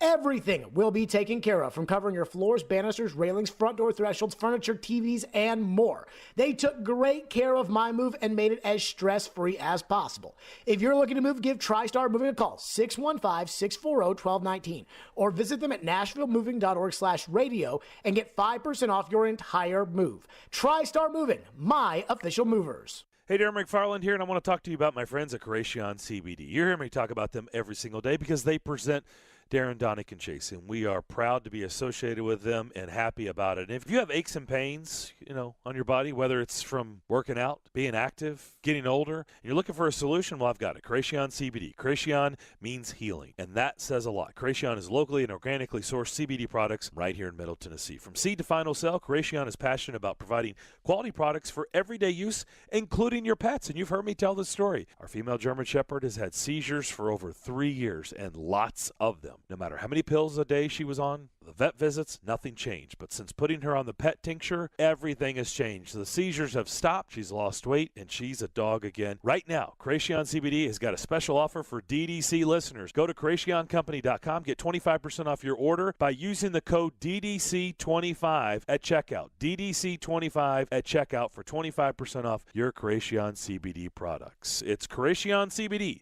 curated for life. The IRS is ramping up collection, and if you owe back taxes or have years of unfiled tax returns, listen carefully. Before it's too late, check your eligibility for the Fresh Start program still offered by the IRS to reduce or even eliminate your tax problems. Call our special hotline number now and find out in minutes if you qualify for these life-changing debt reduction programs. Business or personal, if you're in a payment plan with no end in sight, have unfiled tax returns, under audit, have a wage or bank levy, or finally just want to know your options, call the experts at Republic Tax Relief and stop collections immediately. A+ rated by the Better Business Bureau with a 5-star rating from Yelp, this veteran-owned company has the fight you need to take on the IRS. Don't go at it alone. Call their hotline number now, 800-819-1120. That's 800-819-1120. Find out if you qualify today. Call 800-819-1120 or go to republictaxrelief.com. Tuesday night. Tip and left baseline. Got around his man. Slides to the hole. Lays it in. The Commodores of Vanderbilt take on the Missouri Tigers at Memorial Gym. Coverage begins at 7:30 on 93.3 Classic Hits and the Classic Hits app. Hey, Nashville. It's Mike Greenberg, and you're listening to Nashville's best sports talk, ESPN 102.5 The Game.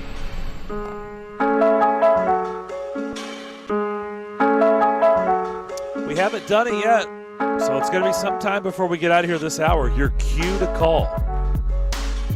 Cue to call to qualify for a chance to win a pair of tickets to the Daytona 500. That's presented by Social Furniture. That's on Charlotte Avenue in West Nashville. Shop local, shop social.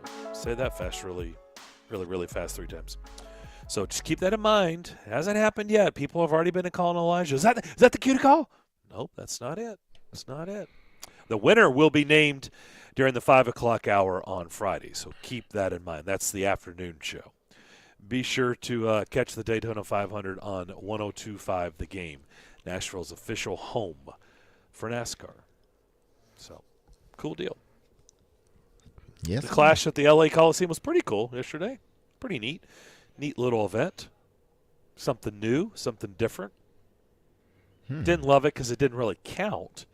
There was no meaning behind it other than it was, the new car, and so there was that. But yeah, some fireworks on the short track. Who knows? Maybe we're talking about track. It was that's going. I mean, if we get that second race, I mean that's what it's going to be like here. Just a mini track, man. Yep. It's congested. That's what the fairgrounds. Oh yeah, you got to pack your patience, man. Yeah, goodness. I tuned in, and next thing you know, I saw Ryan Blaney out there on the track throwing his helmet at somebody's car. I can't imagine, NASCAR racers loving that type of track. It's just you only go like 70 miles per hour. I think 70, 75 miles per hour is like top speed. That is just like, that's like you'll end up going crazy. Just like, man, just what I think of, and of course I can't relate to the car thing, but it would seem like it's playing a pickup basketball game on a cross court. You know, you get out there and you're like, there's no room out here. We can't go anywhere. We did that plenty of times. We're about to step out of bounds over here. Yeah. You know, it's like you have to try to make it work in such a confined space. It's got to be really restricting. Totally different than some of the other tracks, but it's an interesting thing. It's a great spectacle. Yeah, LA Coliseum. Sorry, it just seemed congested to me. It's just like that's all. I couldn't turn. Just remind you a lot of Nashville. It's like being, traffic at 5 o'clock. Yeah. It's like being in the old. You remember the old theaters back 20 years ago where they didn't have these luxury seats. Oh, yeah. And you had to sit straight up and your knees was against. That's how it felt. I'm sure that's how they felt. Like, man, I can't move in this place. And those real long stretch of seats back in the old theaters, you only had like the 2 aisles. Exactly. It's like, I can't move in this place. Yeah. Now you got at least 2 aisles. Sometimes, it's sort of a smaller. You can sort of lay down now. Yeah, you can lounge. Yeah, absolutely. I try not to fall asleep sometimes. Used to bring the kids to the movie. Like, you know what? This sleep time pretty for comfy. me. It's pretty comfy here. Sounds like somebody I know. Lauren can't go to the movies because it's too comfortable now. She sleeps. Honestly, I got to where I was like, I got to take some, get a Mountain Dew or something in me, so a little coffee, or else I'm gone. Well, they sell drinks there at the movie theaters, but everything is like, my size. It's like 96 ounces. So it's a massive. I mean, you'll be able to watch 4 movies if you get a Mountain Dew at the theater. Because it was like, Sardia, who wants popcorn? Who wants popcorn? Butter, no popcorn. I mean, it's like you're just jittery. All right. Since we are connecting a lot of dots, if you live in Nashville, you're probably going to play for the Titans. I just want to ask you, now that Tim Kelly's on the staff, does that mean the return of Dennis Kelly, since they're brothers? What do you think? Dun dun. See, Tim Kelly in Nashville. Does that mean Dennis Kelly's coming to Nashville? Derek, what do you think? You'd have got that. If you push the button and say yes, you'd have got it wrong. Definitely got it wrong. So you don't see Dennis Kelly returning now that his brother is here working for the Titans. Are you sure? Hell no. There you go. That's your answer. Didn't they get rid of him? They let him go. They let him salary cap constraints, I think. Yeah, they ain't going to bring him back. Well, they want to get younger. Is he a free agent, Dennis Kelly? Guys, these dots continue to connect. He played for the Packers this year. Hello. Oh, you're right. I mean, so will they bring him back to be the starting right tackle, or is he taking Taylor's job to protect the quarterback? Yeah. Who's the quarterback? I don't know. Who? I'm just saying. I don't know who's the quarterback. To give him time to throw to Devontae Adams? I don't know. Aaron Rodgers moved. He's building a house here. Devontae Adams just bought 55 acres behind Rodgers. Oh, they're coming. No, you don't buy Look, Devontae Adams may be rich. He's not that rich. You're not buying 55 acres in Nashville right now. Unless you're an owner of an NFL team. Well, the way Devontae talking, his contract, what do he want? What does he want? He wants a lot of money. A lot. Like, what's a lot? We're talking about quarterback money. Oh. Yeah. I mean, come on. Like, nobody's going to give a receiver that. Nobody's going to give a receiver that, but if I was giving a receiver that, it would be Devontae Adams. You think he's better than DeAndre Hopkins? Man, well, are you talking about DeAndre Hopkins now? Well, DeAndre Hopkins isn't making quarterback money, so I'm just saying DeAndre Hopkins now, yes, he is. But you're talking about DeAndre Hopkins 6 years ago? I don't know. That's close. It's close. Because to me, DeAndre at that time, he was hands down. I wouldn't even argue with nobody. He was the best pass catcher in the National Football League. Well, should Cooper Kupp demand a new contract? No, because he's only did it 1 year. They want to see what he does next year. He'll probably end up getting a big contract, but if he can repeat it, then okay, or come close to those numbers. Well, that I have not delved into at all. But what do the Rams have in front of them? Everything is about winning the Super Bowl, especially with what they've done. They probably can't pay him. That's the question. I don't know what they have money-wise to give people. We know they've invested heavily in Aaron Donald and Jalen Ramsey and Stafford. They don't have any picks. I don't know what the rest of their cap looks like. But you got to figure that they can't have a whole lot of extra money for the next contract for Cooper Kupp. I don't know what his – let's just take a little look. I mean, he's going to be another one. I mean, he's going to be a guy. I wonder if they locked him up earlier or what. No, because this is only his, fifth year, I believe? Let's take a look. Unless they locked him up after his fourth, but which I don't think, because he was a, second-round pick? He was their second-round pick, I believe. These are all really good questions because you can always bring it back to the Titans. What have we talked about? What did we talk about a lot last week was what is A.J. Brown worth when you start going down the road of locking him up? Where does he rank with all these other guys? You got to decide. You want him. You're going to have to pay him sooner or later. So you're going to want to lock him up before it gets real close to losing him. Cooper Kupp has got an $18 million, 18.6 cap hit next year. Which means 19.7 dead money. Well, they must have signed him to a big deal this off season. Because this is his fifth year? It's only his fifth year, yeah. Let's see. He signed a 3-year, I'm looking at Spot Rec, 3-year, $47.2 million contract with the Rams. And this was a 3-year deal. So that must have been signed it before the 2020 season. Yeah, it's year 2 of his current deal. So this is his second contract that he's on right now. Okay. So he's a little older. He was 27 when he signed it. He's 29. He's 28 now. He'll be 29 next year in the third year of this deal. So there's an out after this next year. So this is the kind of thing where the rubber is going to meet the road for their whole salary structure. So it's all about winning right now for them.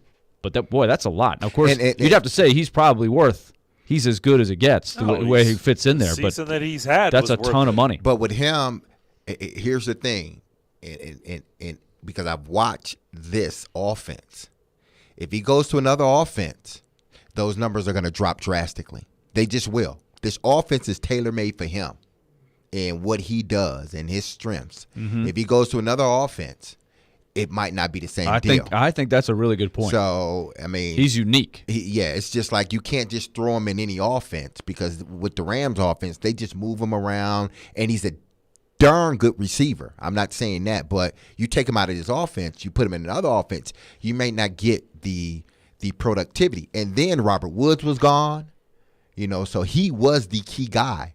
That's something the Rams are going to think about when they decide if they can re-sign him. You look at A.J. Brown. You brought up A.J. Brown. Well, when they choose to redo his deal, it would be beneficial to him, for him to have a monster season this upcoming season. Because anything before this, they didn't consider – his numbers wasn't considered top 10 numbers at wide receiver. I mean, he's a damn good player. I would pay him to keep him. But they've got to have him. Yeah, they got to have him. But for him, I think he needs to have a monster season this season coming up. See, I would re-up it this year. If he re-ups this year, like this offseason. Let's talk about this on the other side, because I sent something to you guys over the weekend about something that A.J. Brown said. I want us to discuss it because you guys seem like you had pretty strong opinions about it. So we'll tell you what A.J. Brown said. I don't know if he was being real or being funny or, just being lighthearted. I don't know, but we'll talk about it on the other side. By the way, Charles, on our text line, which is driven by WilsonCountyHyundai.com, said he's got 55 acres, that he could sell some of it to Devontae if he would come play for the Titans. So I'm just saying that is being put out there. Charles has 55 acres of land. Man, Charles must be rich. Charles probably doesn't work, right? If he's got 55 acres of land. We'll come back. We'll tell you what A.J. Brown said next. Drivers, start your engine! Be the first caller at 615-737-1025. You'll qualify for a pair of tickets to see the Great American Race, the Daytona 500, on February 20th. Presented by Social Furniture. We are ESPN 1025 The Game. The NFL season comes down to this, folks. Super Bowl 56, Rams, Bengals. And to celebrate, FanDuel Sportsbook is hooking all customers up with a risk-free same-game parlay. Joe Rexrode here to let you know that new and existing customers can place any same-game parlay of 3 legs or more on the Super Bowl, and if you don't win, FanDuel will refund you. Same-game parlays, of course, you got multiple bets on same game into one wager, you get a bigger payout. My same-game parlay for this, I think, would be Rams on the money line. I think I'm going to go over for the game and over for Joe Burrow passing yards. If you already have an account, just place your risk-free same-game parlay before the Super Bowl to qualify. New customers, join today with promo code Joe102. And you'll get 56-1 odds on either team to win the Super Bowl. A $5 bet can become $280 in cash. That's promo code Joe102 on the FanDuel Sportsbook app. FanDuel is an official sports betting partner of the NFL. You must be 21 or older and present in Tennessee. Refund issue is now a double site credit that expires in 7 days. Max refund $5 unless otherwise specified. Restrictions apply. See terms at sportsbet.fanduel.com. Gambling problem? Call the Tennessee Red Line, 800-889-9789. From the Fox 17 News Code Red Weather Center. I'm Fox 17 News Code Red meteorologist Dan Guthrie. Unlimited sunshine this afternoon, high temperature up to 49 degrees, and then we are in the 50s for the rest of the week with limited storm chances. This weather report brought to you by Hiller Plumbing, Heating, Cooling, and Electrical. Call the Happy Face Truck today. Willie Donick here for Pella Windows and Doors of Nashville. The cold winds of winter are here, and that means it's a great time to replace those old, drafty windows. Pella is the leader in the industry for top-quality window and door products. But Pella Windows and Doors are also affordable, extremely affordable. Pella has payment plans less than $95 a month to replace your windows. So, I suggest you purchase your windows and doors from the experts at Pella of Nashville. Go to PellaofNashville.com. Genesis Diamonds has everything you need to create the perfect Valentine's experience. A romantic gift, some fresh flowers, chocolates, and dinner out on us. That's right. Genesis has put together the ultimate Valentine's package. When you buy any piece of jewelry for just $99 or more, we'll give you a bouquet of flowers from Jenny's Flowers, some yummy chocolates, and a gift card for dinner at STK Steakhouse. At Genesis, love and romance are what we do best. So we've created this amazing one-stop offer so you can spend quality time with the one you love this Valentine's. We've pulled together some wonderful Valentine gift ideas as well. Rings, earrings, pendants, bracelets, bands, affordable, timeless gifts she can enjoy for years. So bring the sparkle and the romance with one-stop shopping at Genesis. Spend just $99 or more with us and get the flowers, the chocolates, and a gift card for dinner as our gift. Happy Valentine's Day from Genesis Diamonds, Green Hills and Cool Springs. Limited quantity. See store for details.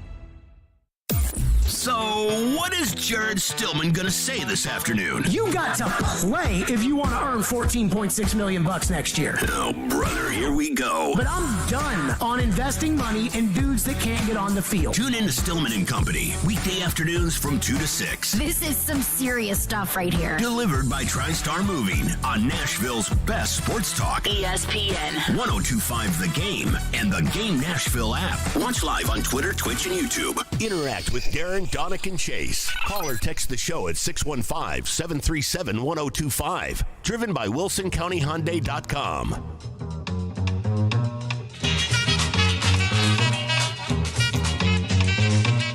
Pays to listen. Somebody just qualified for the Daytona 500. Elijah Campbell at Hillside Medical Game Studios. Who was it? Who qualified? Eric Wagman has qualified. There you go. Be listening Friday at 5 o'clock. The winner will be announced. Okay, I told you A.J. Brown made some comments. I was reading this on MLB.com over the weekend. And, A.J. Brown played baseball. There's no secret there. At Starkville High School, I believe. Mm-hmm. And he has evidently, like I said, I don't know, sifting through it, if he was being serious, if he was, I don't know. But A.J. Brown tweeted out, sometimes I think about playing both sports again. And then he included the Padres in the tweet. At Padres, all I need is a workout. I still got it. And he's got the emoji with the sunglasses on like Joe Cool. And it's got a picture of the Nike ad with Bo Jackson. And then he goes on to tweet, A.J. Brown, I promise I will do better than Michael Jordan in baseball. Laughing emoji. That I believe. Yeah. But is that really saying much? Yeah, it's not saying too much, I don't think. Now, A.J. Brown was a heck of an athlete. Mm-hmm. He was a heck of a baseball player. He was a heck in of high a school. baseball player. He was a 19th round pick. Mm-hmm. Yeah. So, which puts him ahead of that puts him in a different class than Michael Jordan to start with, because Michael Jordan wasn't a serious baseball player in high school, and then stopped playing. But he just he played growing up and everything, but not like A.J. Brown was on the circuit. Like, you can go back, he was playing in the travel circuit. He could have been a great college player or could have gone pro out of high school. I'm sure if he'd have declared, hey, I'm all in on baseball, he probably would have been higher than a 19th round pick. I would guess, without knowing all the circumstances. Sometimes you get picked lower because teams think, well, he's probably going to go play football.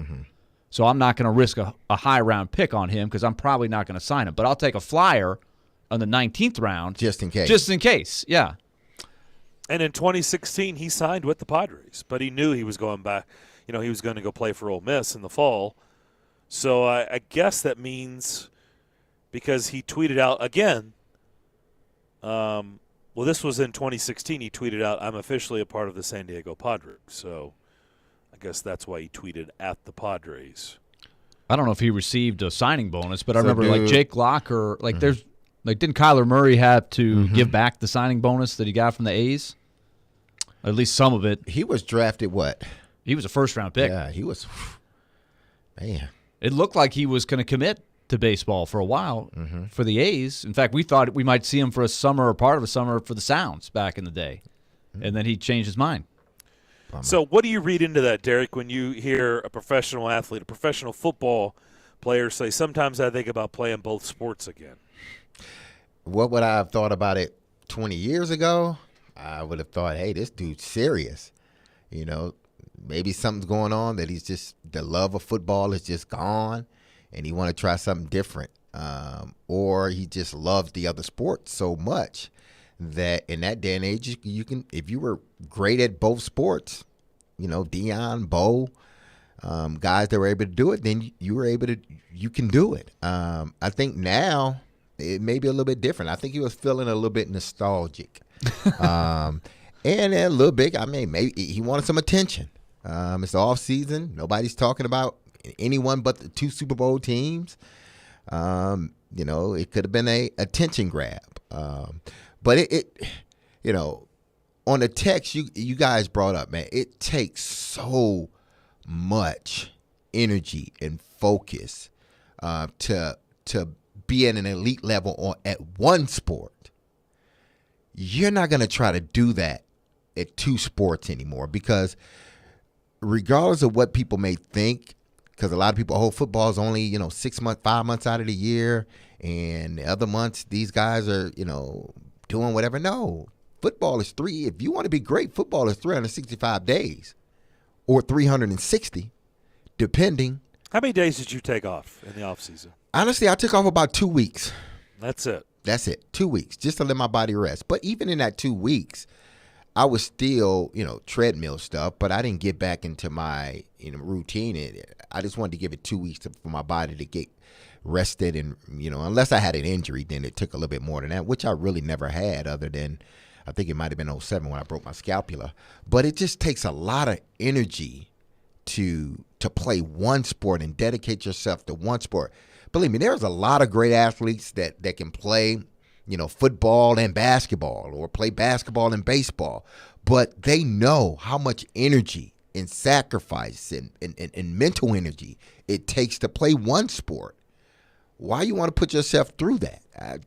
I don't get it. He's 24 years old right now, so he's played 3 full years of professional football without, presumably, unless he's playing in some secret league under another name. Now, if he want to go full-time baseball, I think he'd be successful. I think he would be good. But he would be starting at age 25 from scratch, probably in the low minors.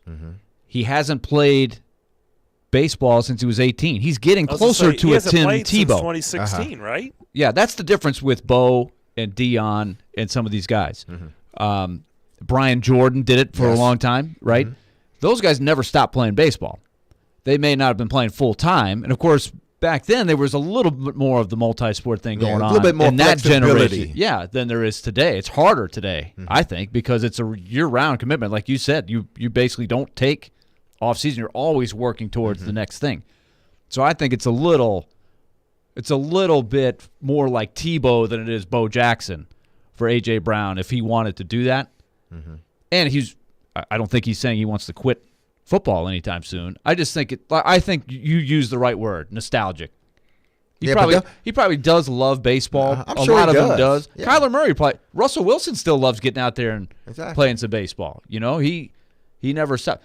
Now Deion, I don't remember what the story was, but there was a time where you could be playing professional minor league baseball and playing college football. I think Deion was in that category. Okay.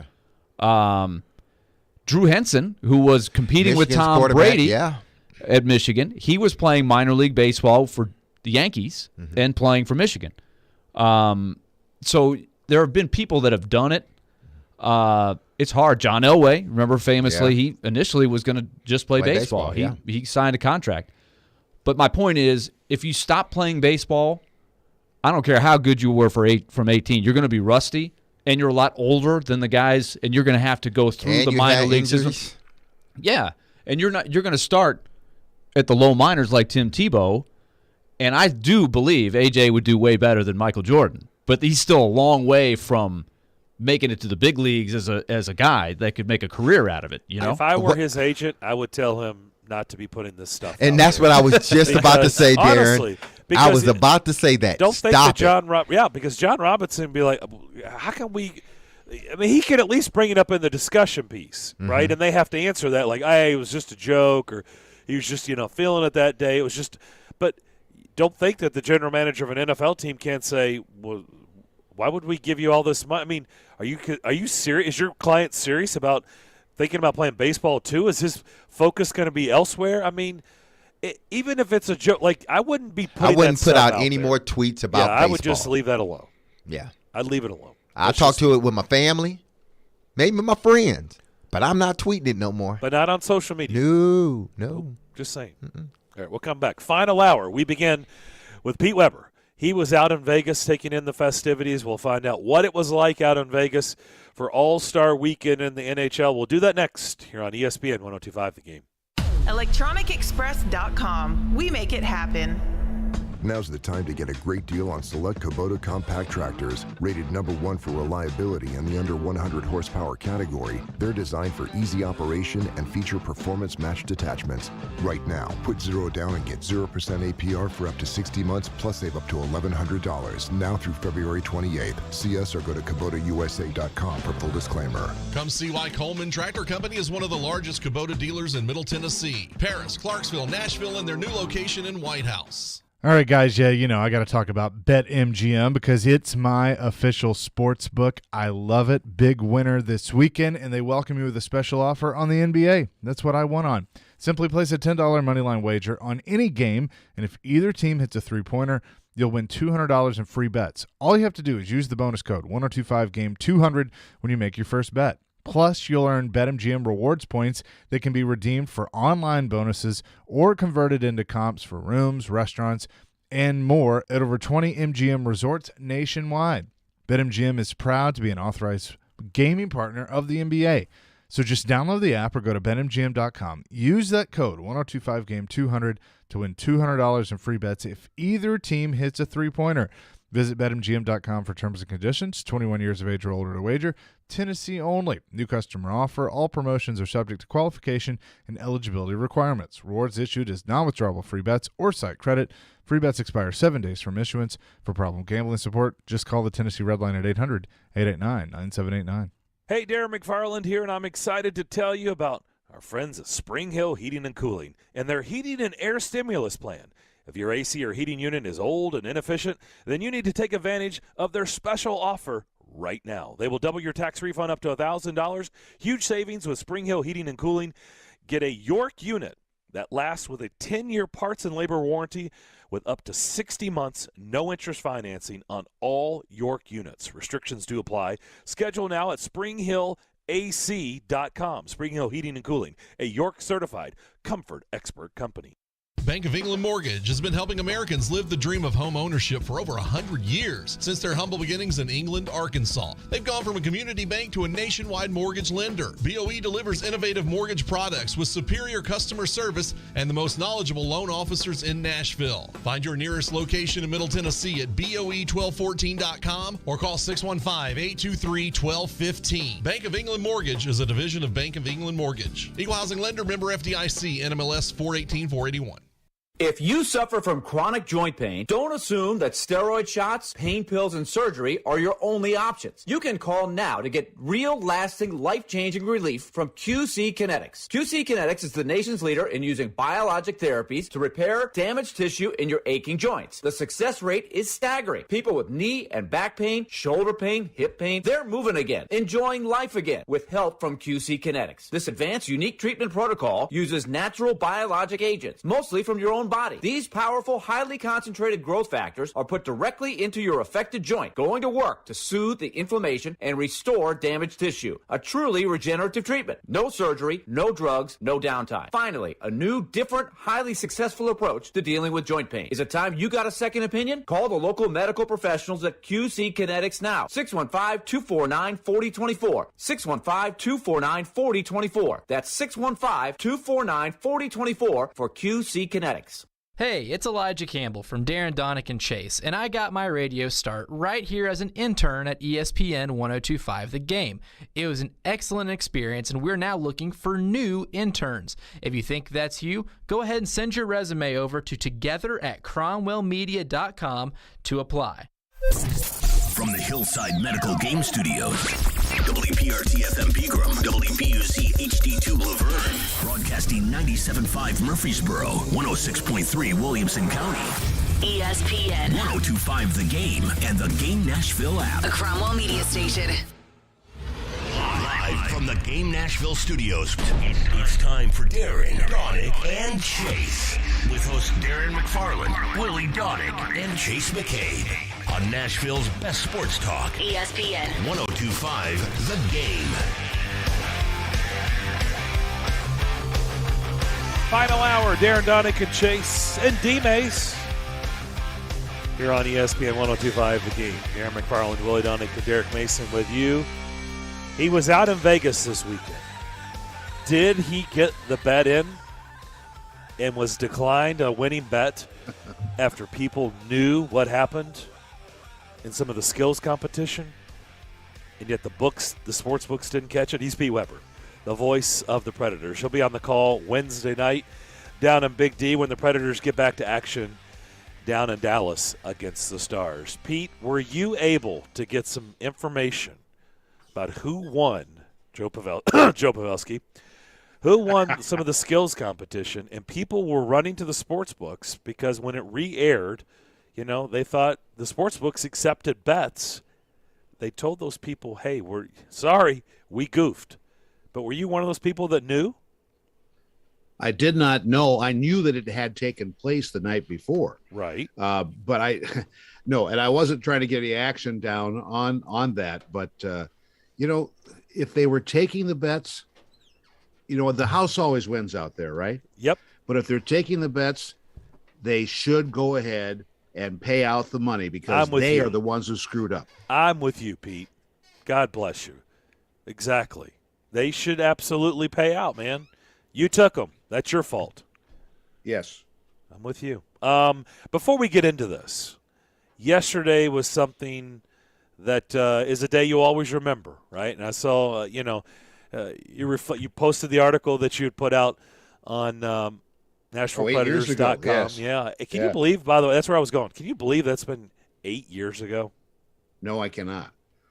Because it feels like I have just been well, I guess maybe because I did my annual cardiologist checkup last week. That probably is what brought it back fresh to mind. Yeah. But and then I looked at the records that my doctor had and he goes, 2014. 2014. For people that have not heard the story, that's when you were in Minneapolis, right? Yeah. When the Predators were going to take on the Wild, and just weren't feeling right that day. In fact, you were going to go to the workout room and get a little workout in, and Things just fell off, didn't they? I was up there, and I just had a pins and needles sensation that ran from ear to ear along my jawline. Never before to experience that. So what does anybody in their right mind do nowadays when they run into something they don't understand? They go to Google. So I Googled my symptom, and it said, go get yourself checked out as soon as possible. I went down, though. I changed clothes, went downstairs to our production meeting in the hotel coffee shop. And Crispy, not realizing he'd had all that medical training, he said, Bubba, you look like fecal remains. And so then John Tackett quickly went and got me an aspirin. Next thing I knew, I was across the street with our trainers. And then the St. Paul EMTs took me 2 blocks away to the hospital. And by the way, it cost $400 per block, as I found out later, for that little bit of transportation. And within moments, I was on the table in the cath lab having stents put in. Jeez, crazy.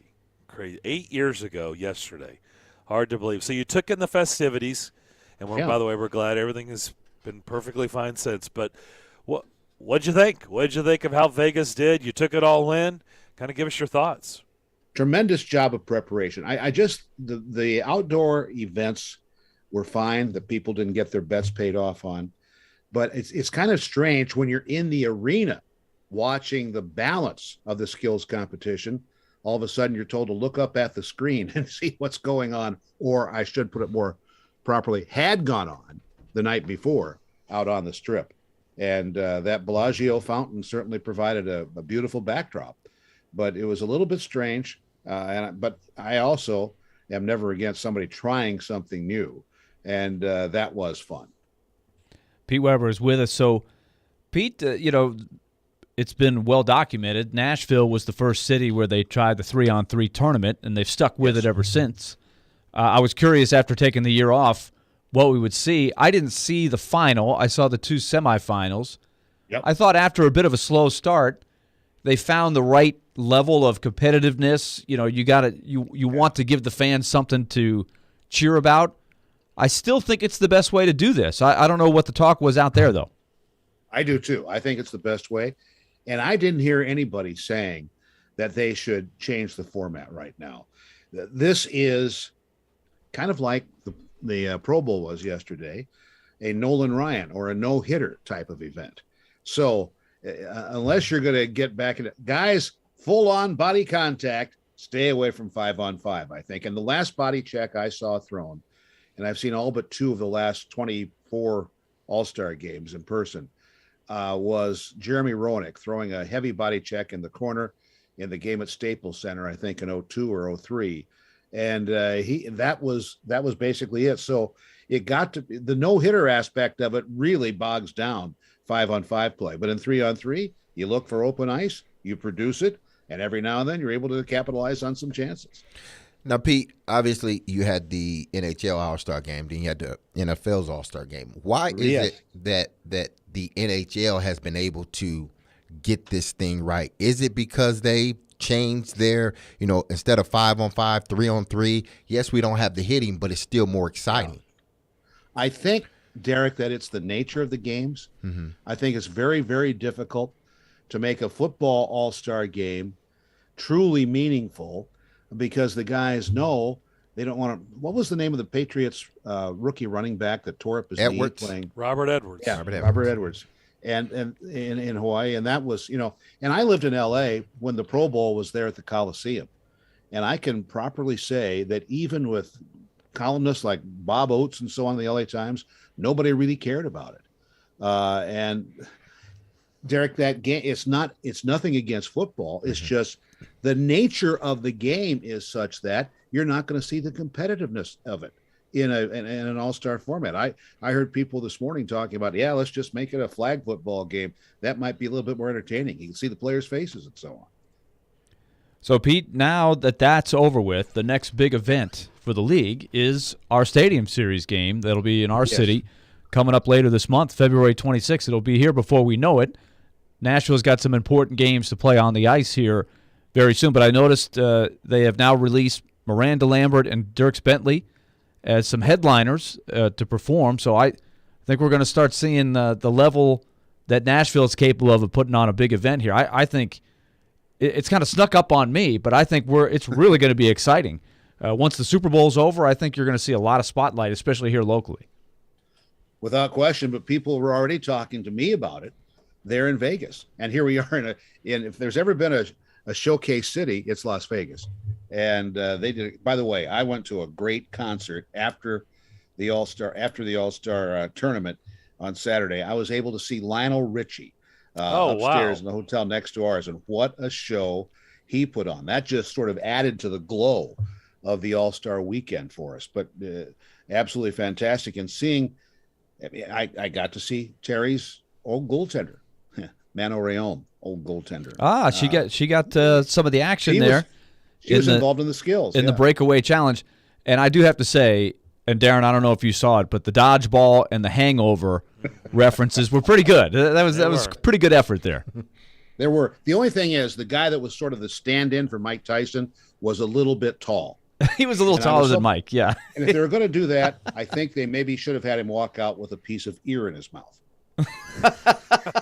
Now that would have been full passion, as we like to say, as Terry Crisp likes to say there. But that was a pretty amazing trick that Trevor Zegras did with the puck.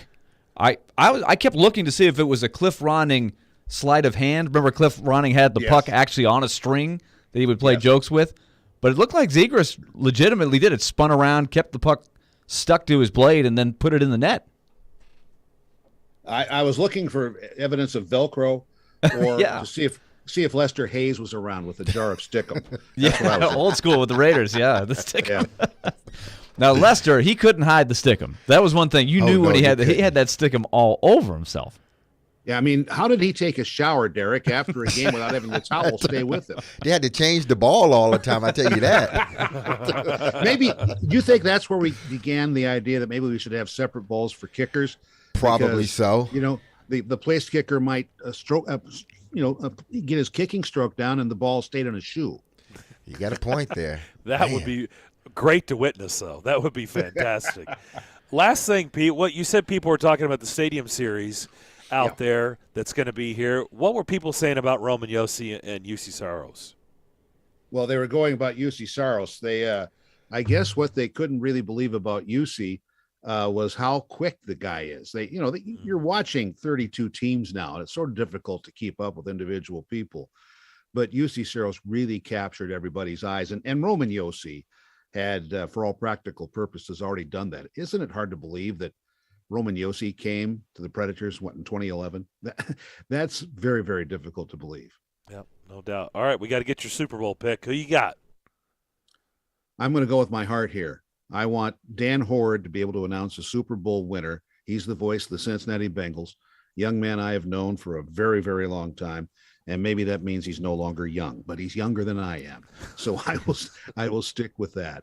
The Rams story is a great one, but they seem to me that defense can be awesome and it can also be awful. They're very inconsistent. And so can they outscore whatever problems if the defense isn't good that day?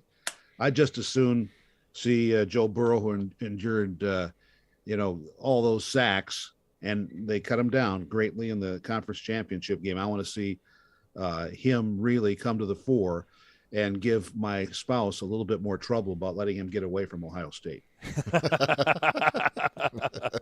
fact, I even heard him talking yesterday.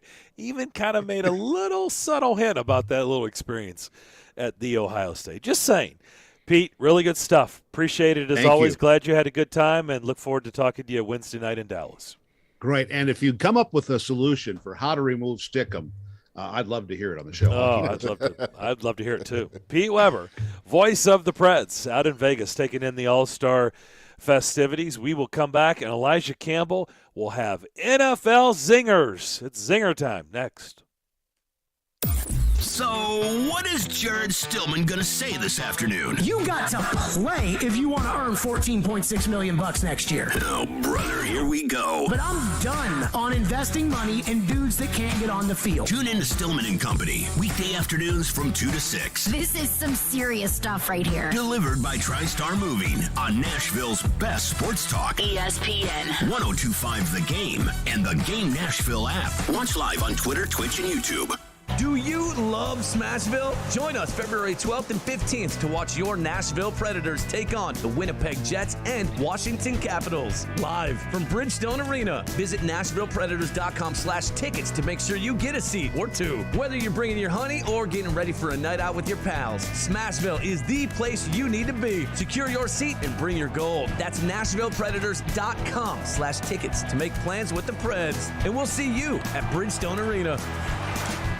Hey, Robbie Stanley here, and the NFL season all comes down to this, Super Bowl 56. And to celebrate, FanDuel Sportsbook is hooking all customers up with a risk-free same-game parlay. New and existing customers can place any same-game parlay of 3 legs or more on the Super Bowl, and if you don't win, FanDuel will refund you. Same-game parlays combine multiple bets from the same game into one wager for bigger payouts. For example, you can place a small bet and pick a different player prop, the over-under, the money line, any way you want to take it. I like the Bengals in this matchup in terms of your parlay bets. Give me Joe Burrow over on passing yards. Give me Jamar Chase over on receiving yards. But you take it any way you want to take it. Also, new customers, you can join today with promo code ROB. Enjoy 56-1 odds on either team to win the Super Bowl. You can turn a $5 bet into $280 cash. Once again, that promo code is ROB. Must be 21 or older and present in Tennessee. Refund issued is non-withdrawable site credit that expires in 7 days. A max refund of $5 unless otherwise specified. Restrictions apply. See terms at sportsbook.fanduel.com. Got a gambling problem? Call the Tennessee Red Line at 1-800-889-9789.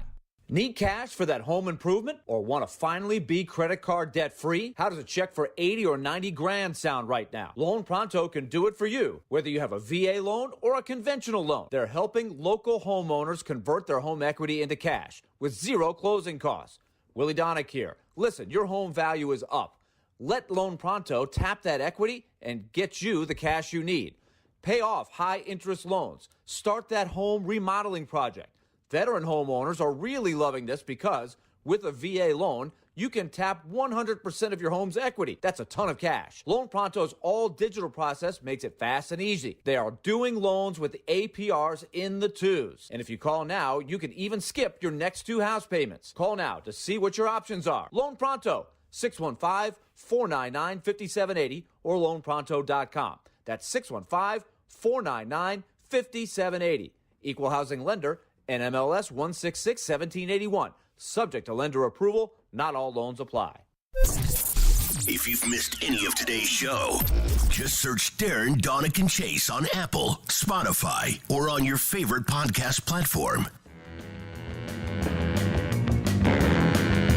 Right now, go on and text in this keyword, Smashville. Text in the keyword Smashville right now to our text line.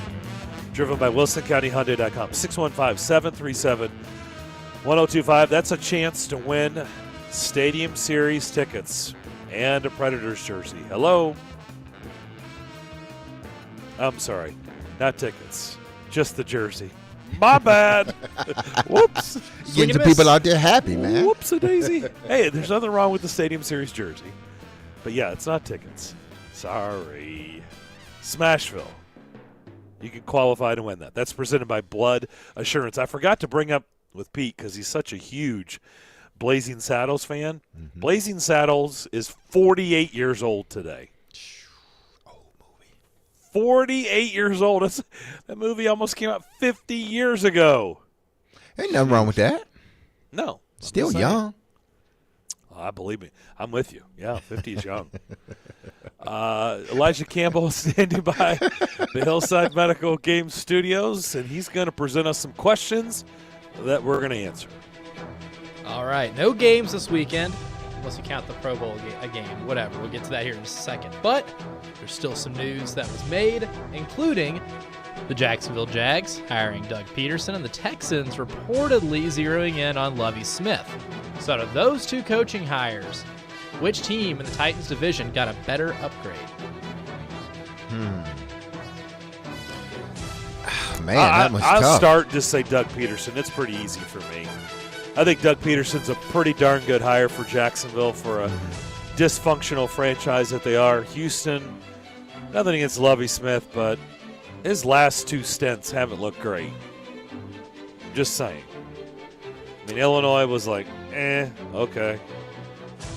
And it ended pretty poorly in Chicago. I'm not that blown away by a Lovie Smith hire. Sorry. I'll say Doug Peterson. I will say Doug as well, just because of the quarterback situation. I think they're in a better place than the Houston Texans are right now. So both coaches have took their team to the Super Bowl. Yep. Doug won. Yep. But I just think the Jacksonville Jaguars are, when you talk about their roster and their quarterback, they're in a better position. I tend to agree. So that may not answer the question necessarily, but I think it just goes to show you that when you're a coach, the situation you're put into does make a difference. If you're going in, what is the Houston Texans' plan? How can they resolve anything until they resolve the whole Deshaun Watson situation? Plus all the draft picks that they have traded, they're still in the mud to me. So that's a very, very difficult thing. I think Lovie Smith is a good coach, but I'm not sure he can succeed under the situation they're in. I mean, he did take him to a Super Bowl, Derek. I agree 100%. It was 16 years ago.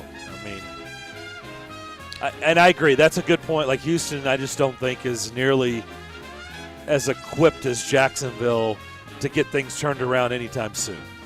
Seems like Jacksonville's path should be a little bit easier than Houston right now. Looks like they got a long climb ahead of them. All right. We've already established the Pro Bowl sucks. And I think if I said an over-under on 5.5 plays, I know Darren hit the over out of spite. Willie definitely hit the under. D-Mace, I don't know if you watch more than 5 plays or not. That'd be the only person in question. However, the question here is, if you're the commissioner, what's the one change you would make to not make it competitive, but to make people care about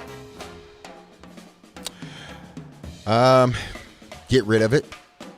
I think that's the only way you get people to care about it, unless you're going to go back to, hey, listen, unless you put some type of incentive in there that benefits the regular season, there's no way you can do it. I mean, it's become what it's going to continue to be, I think. I hear you, but getting rid of it is not the solution. Mm-hmm. Why? No matter what we think about it, Willie's had these feelings forever, and I keep telling him, you're right, but the public doesn't agree with you because the public keeps watching. They seem to not care that it's an awful product. So why would you give up something that's getting ratings? They get good ratings for a garbage game.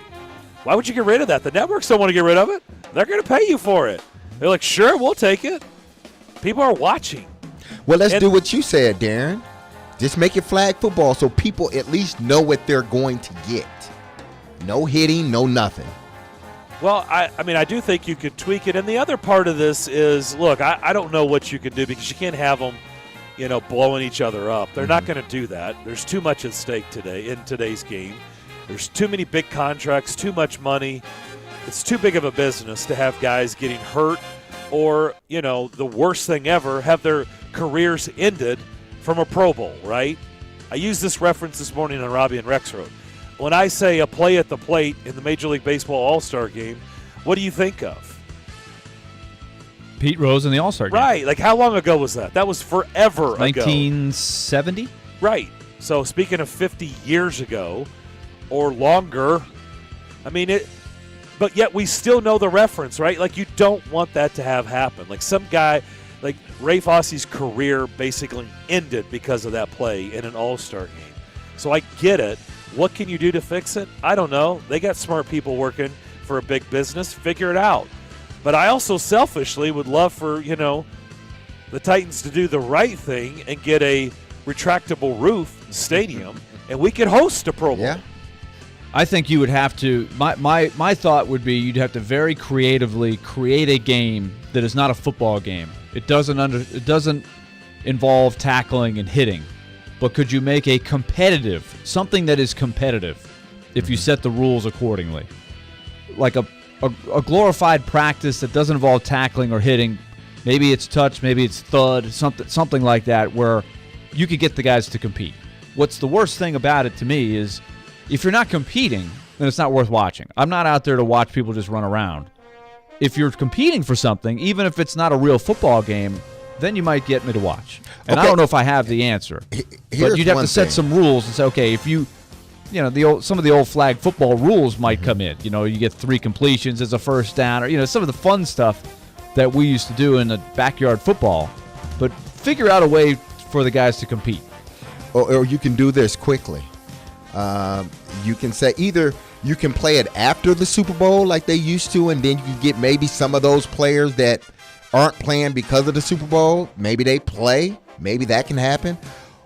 Or you making it a money incentive. You win, you get all of the pot. You lose, you get nothing but the trip.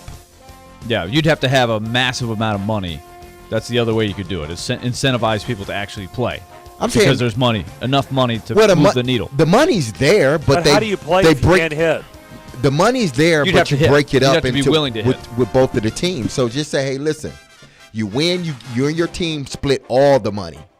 If you lose, you don't get anything. Like it.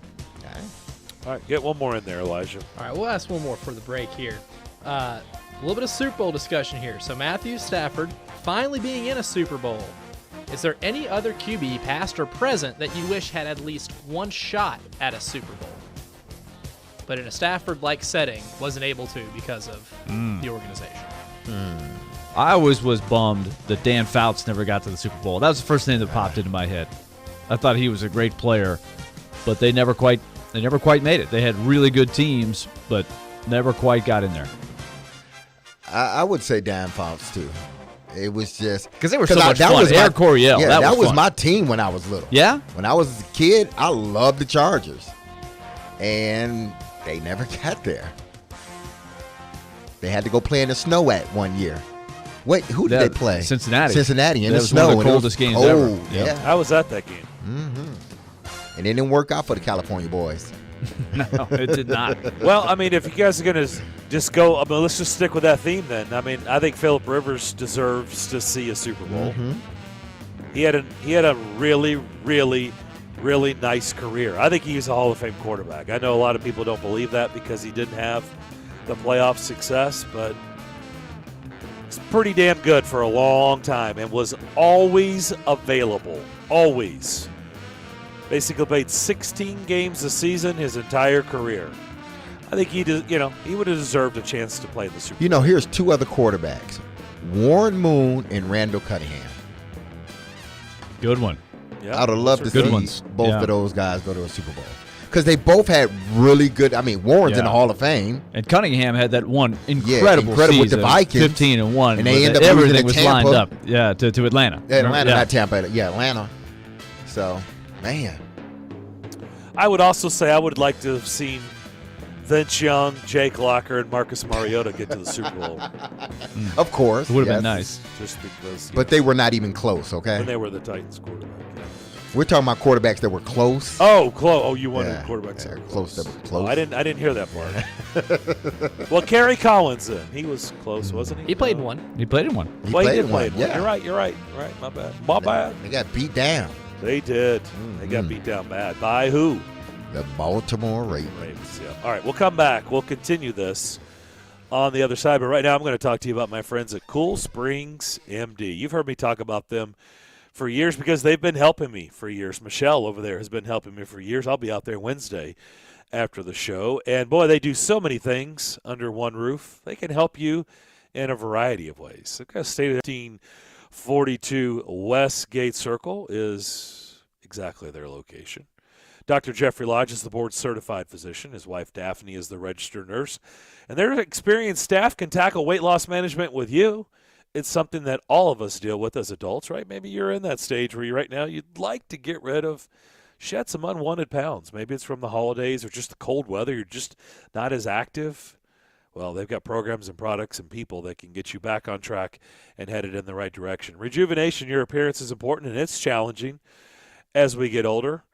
PRP, hair removal, Botox. They can sit down and discuss that with you. And finally, hormone therapy. Have you ever had your levels checked? Do you realize they go down as you get older? Do you realize that can affect your drive, can affect your energy, it can affect your mood, can affect all these things? If it gets to an all-time low, well, their staff would be more than happy to discuss BHRT, testosterone, estrogen. They do it all, and they do it all under one roof. If you want to learn everything about them, just go to their website, CoolSpringsMD.com, or you can always pick up the phone and schedule an appointment or a consultation by dialing this number, 615-283-7291. That's 283-7291. Here they come, turn 4, final. Hey, it's Chase McCabe. Join me every Sunday morning at 8 as we take a look around the world of auto racing and talk to some of the biggest names and cover the biggest events like the Daytona 500. It's all presented by Social Furniture on Charlotte Avenue in West Nashville. Shop local, shop social, and listen on ESPN 102.5 The Game and the Game Nashville app. Music City. Start a profitable new chapter of your life and be your own boss with your very own Little Guys Movers franchise. In fact, no matter where you are, from Green Hills to the Gulch to down in Franklin, if you can hear my voice, there's an affordable, profitable Little Guys franchise opportunity nearby. Use your existing 401k to invest in yourself. Financing options are available. Join a team with 30 plus years of growth and good times. Learn more at littleguysfranchise.com. That's littleguysfranchise.com. And then make that call. At Copper Branch, they live life to the fullest. Food is your energy and your life. Located in the heart of downtown Nashville, their goal is to serve you, your friends, and family quality, great-tasting, plant-based power foods. Visit Copper Branch at 601 Church Street for breakfast, lunch, and dinner with convenient and validated parking during library hours, and download their app for curbside pickup. Or come out for songwriter and live music nights several times throughout the week to empower, energize, and feel your best. Visit Copper Branch today. Genesis Diamonds has everything you need to create the perfect Valentine's experience. A romantic gift, some fresh flowers, chocolates, and dinner out on us. That's right. Genesis has put together the ultimate Valentine's package. When you buy any piece of jewelry for just $99 or more, we'll give you a bouquet of flowers from Jenny's Flowers, some yummy chocolates, and a gift card for dinner at STK Steakhouse. At Genesis, love and romance are what we do best. So we've created this amazing one-stop offer so you can spend quality time with the one you love this Valentine's. We've pulled together some wonderful Valentine gift ideas as well. Rings, earrings, pendants, bracelets, bands, affordable, timeless gifts she can enjoy for years. So bring the sparkle and the romance with one-stop shopping at Genesis. Spend just $99 or more with us and get the flowers, the chocolates, and a gift card for dinner as our gift. Happy Valentine's Day from Genesis Diamonds, Green Hills and Cool Springs. Limited quantity. See store for details. Tonight, the Blue Raiders of MTSU take on UTSA in Murfreesboro. Coverage begins at 6 on ESPN 102.5 The Game and the Game Nashville app. Hey, this is Pete Weber. You're listening to Nashville's best sports talk. ESPN 102.5 The Game.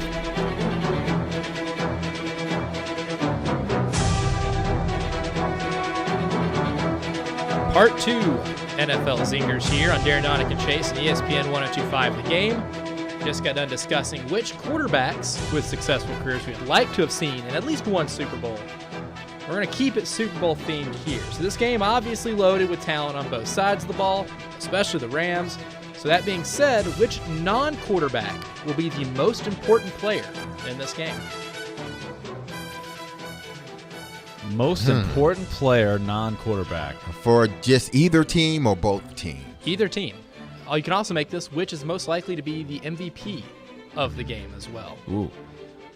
The first one, I'm going to keep it local. I'm going to go with Jalen Ramsey. I just think that however they decide to use him, they need him to have a good game. I think on paper, the way the Rams win this game is let their defensive line go to work. They have good matchups there against Cincinnati's offensive line. And then they need Jalen Ramsey somewhere in here to either take away T. Higgins and they can focus 2 or 3 guys on Jamar Chase, or just have him lock up with Jamar Chase and make it tough on him. I just think him as a weapon here in this game is going to be really important. So I'll go with Jalen. Ah, man. I will go with I think it's going to be Mixon for me. I think if he's able to control the game, it takes a little bit of pressure off of Joe Burrow to be Superman against that defense. If he could take some of the pressure off of him and get that run game going, I think it puts them in a better position to win the game. Well, if you think the Bengals are going to win like Vince and Pete predicted today, then I guess their kicker might be the most valuable player, right? Probably going to come down to a field goal. I mean, he's automatic. I don't even think of him. I just think he's going to make it. He'll make an 80-yard field goal right about now. He's just, you know what he's going to do. I just think it's mixing because if they're able to, it takes the Rams, I believe, out of what they would want to do defensively in regards to the Cincinnati's passing game. I think they want to neutralize their passing game by getting to the quarterback. Well, if you got to worry about the running back as well, and he's having a really good day, then you can't do some of those things up front that you probably would have if the running game's not going. The answer is Cooper Kupp. That's the real answer. I was just bringing a kicker in because I know Derek doesn't believe their lives matter, so I just wanted to. I love bring a kickers kicker now. in the conversation. Oh, you've changed. Oh, I've changed. I love kickers now. Yeah, you love them now. What happened? Yes, it's McPherson and Tucker. Man, they got me. Okay. Two kickers. Wow. I'm in love with them now. That's kind of breaking news. I did not know that you had fallen in love with kickers since the last time you were a regular on the show. It's Cooper Kupp because he proved it all year. He is the most important. I mean, he's the most dominant player the Rams have, period. They've got a lot of great players. Aaron Donald is great. He is dominant. I get it. Jalen Ramsey is great. They've got – I don't need to go down their roster. You guys know this. But Cooper Kupp basically had 2,000 yards receiving this year. He was unstoppable. He did whatever he wanted to do.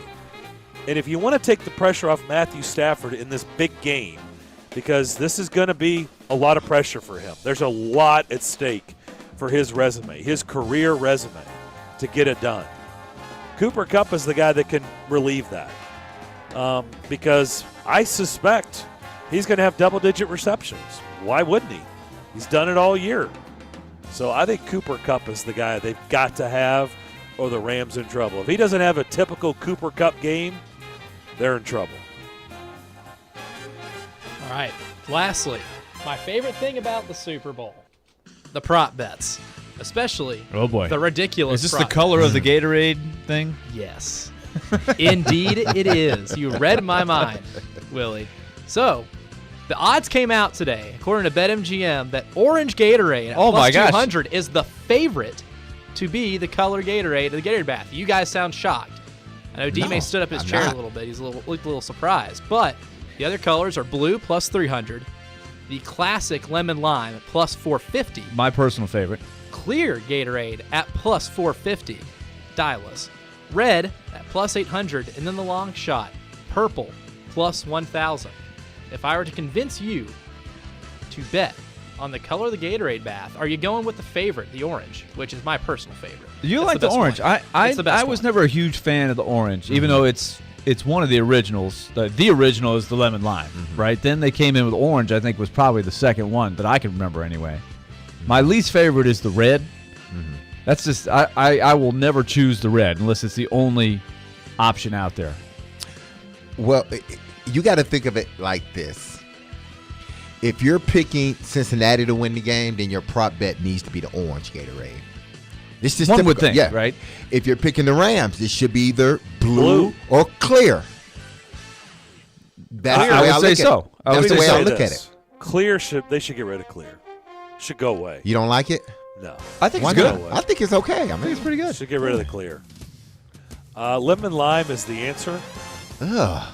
Yeah. It's my personal favorite. No, that's not my the favorite. original. If I'm drinking Gatorade, it's really the blue or the purple Gatorade that I'm drinking. You like the blue and the purple? Yeah. Purple. Frost? I really like the purple. You like Frost? The light blue or Yes. the dark blue? Because there's two different kind Yeah. of blues, which they didn't Dark specify blue. in the odds. Dark blue. Which is a little upsetting. Uh-huh. Dark blue. Yeah. Okay, so not the White the blue look a glacier little. freeze. It's a little watered down a little bit.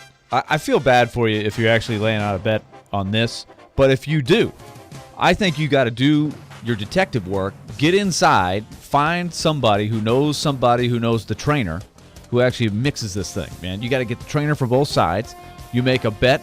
You get the knowledge on the front end, unbeknownst to the public, and you put 2 bets down. Whatever the Rams are going with and whatever the Bengals are going with, and you're in.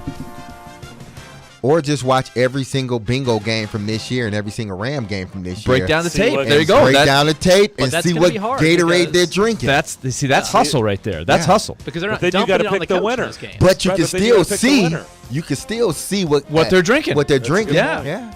Still see it. It's on the tape. That is. But indeed how do on you the tape. do that? Because they don't dump it on the coach or You players. got to see during the guy go regular over to the season. cooler and fill up the cup. And then you got to see as he's squeezing it out. Yeah. You got to do the slow-mo, Darren. You Yep. got to do the Freeze slow-mo. it, Yeah, zoom freeze in. it, zoom in. Wow. Yeah. You gotta What do about all check that. the color of the tongue of the player? Now yeah. the red leaves Yeah. a trace. The red leaves a trace. Leaves Now, like a mustache or maybe a little you're right. mustache around the lips. Now, here's my hypothesis here. What you need to do is find the Patriots video coordinator, since they are notorious for videoing sidelines. They're going to have the best footage of every single That's a good sideline. point. Call the point, Patriots. yeah. Call the Patriots Patriots. should bet somebody. this one. Yeah. They've got inside info Yeah. for sure. They have somebody, a video intern, coordinator of some kind that has hours of opposing team sideline footage. They have to have at least some lead on this, correct? No question. See, I wanted you to ask us a Joe Burrow smoking a cigar question, but I guess that one didn't make the final cuts. It did not. I don't condone such such stuff. Don't smoke, kids. Stay in school. John McClain.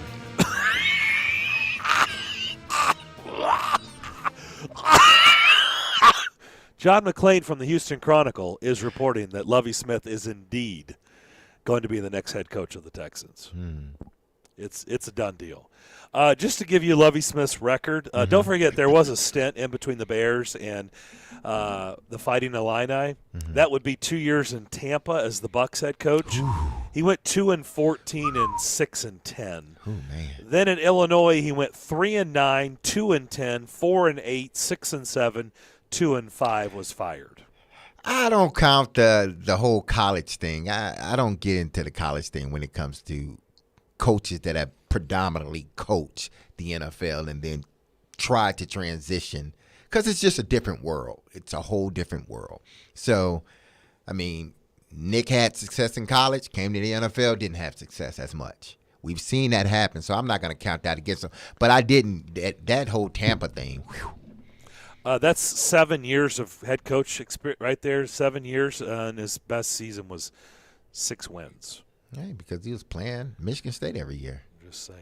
Whooping up on him. No, there wasn't a guarantee that they were. You had to see the schedule. I know. It's not guaranteed that they played them because, the Big Ten doesn't make you play everybody, as you know, with 14 teams. Yeah, Big Ten plus 4. There you go. We'll come back, put a bow. Joe Burrow has said something about his offensive line. We'll talk about that. Alvin Kamara also in big trouble in Vegas. We can discuss that. Lots of things going on, but right now I'm going to talk to you about Creation CBD. You hear me talk about them every day because they present our show, and we're very thankful for that. But if you're looking for a solution to aches and pains on your body because you work out a lot, or you're just getting older, or your body just doesn't cooperate, there's many reasons why you have aches and pains. Well, I've got your solution. It's Creation CBD. Creation means healing. That right there says a lot. Creation is locally and organically sourced CBD products from right here in Middle Tennessee. From seed to final sell, Creation is passionate about providing quality products for everyday use and for your pets too. A lot of people out there listening to the show have pets, and maybe they get anxiety when you leave the house, or maybe they get anxiety with bad weather. Well, they've got products that can help with that, calm them down. Or you have a pet with medical issues, like our female German Shepherd has seizures. They've got a pet tincture that has been a life changer for us. We didn't think this was even possible. Since we started on the pet tincture in August, nothing. And she used to have tons and tons and tons of seizures for 3+ years. We ran out for 5 days. That was our fault on the pet tincture from August to now. We ran out. She started having seizures left and right. We got the new bottles. I've had her on since. Nothing. It's been a life changer for her. and for us. Do me a favor. When you check out, put in the code DDC25. DDC25. Darren Donick Chase 25. When you check out at CreationCompany.com, that'll get you 25% off your order. It's Creation CBD, curated for life. Every Wednesday at 6, we go behind the glass with current and former Predators players, along with coaches and broadcasters for Smashville Live. Yost, Hal, and I were just talking about last night's game. It was a big game for us. Presented by New Amsterdam Vodka, Spring Hill Heating and Cooling, and Red Spirits and Wine on Smashville's Best Sports Talk. ESPN 102.5 The Game and the Game Nashville app. From the Fox 17 News Code Red Weather Center. I'm Fox 17 News Code Red meteorologist Dan Guthrie. Unlimited sunshine this afternoon, high temperature up to 49 degrees, and then we are in the 50s for the rest of the week with limited storm chances. This weather report brought to you by Hiller Plumbing, Heating, Cooling, and Electrical. Call the Happy Face Truck today. If you're on the job day in and day out, you know living with pain in your knees, hips, back, or shoulders is miserable. The good news, QC Kinetics gets it. They understand guys like you. They don't have the luxury of taking time off. They want to keep working. We are built for those guys that want to keep working and want to stay active. So the vast majority of who we see are the blue-collar guys like me and you. QC Kinetics uses biologic therapies, just like pro athletes have used for years, to get you lasting pain relief with no surgery. I want you to continue working. I want you to continue exercising. The joints are made to be moved. The treatments at QC Kinetics are fast and non-invasive. It's not a lot of time commitment on your part. There is no downtime or recovery time. You don't need short-term disability with what we do. We want to keep you active. Call QC Kinetics now to set up your free no-obligation consultation. Learn how you can get real pain relief. Call QC Kinetics, 615-249-4024. That's 615-249-4024. QC Kinetics, 615-249-4024. It's the official Bud Light Preds watch party as the Nashville Predators take on the Dallas Stars this Wednesday. Puck drops at 7, but the party starts at 6:30 with all kinds of specials. See you at headquarters, Beercade, downtown Nashville on 2nd Avenue. Go Preds! Hey everybody, Robbie Stanley here, and FanDuel Sportsbook is an official sports betting partner of Super Bowl 56, and we can't wait for the Rams to take on the Bengals. And to celebrate, new customers can bet $5 to win $280 on either team to win when you use promo code ROB when registering. To get your Super Bowl odds boost, just download the FanDuel Sportsbook app, deposit at least $10, and pick your team. Personally, I like the Bengals in this matchup. I think Joe Burrow and company have what it takes to get it done. But you take it any way you want to take it. There's just no better place to bet on Super Bowl 56 than FanDuel Sportsbook. They've got same-game parlays where you can combine small bets for bigger wins, tons of Super Bowl props, and much, much more. So don't miss your chance to turn $5 into $280. Just download the FanDuel Sportsbook app. Use promo code ROB to make every moment more this Super Bowl. Again, that promo code is ROB. Must be 21 or older and present in Tennessee. New users only. A $10 first deposit required. Must wager in designated offer market. A max bonus of $280. Bonus for Tennessee users filled in site credit within 72 hours. Tennessee site credit expires 14 days after receipt. Restrictions apply. See full terms at sportsbook.fanduel.com. Got a gambling problem? Call the Tennessee Red Line at 1-800-889-9789.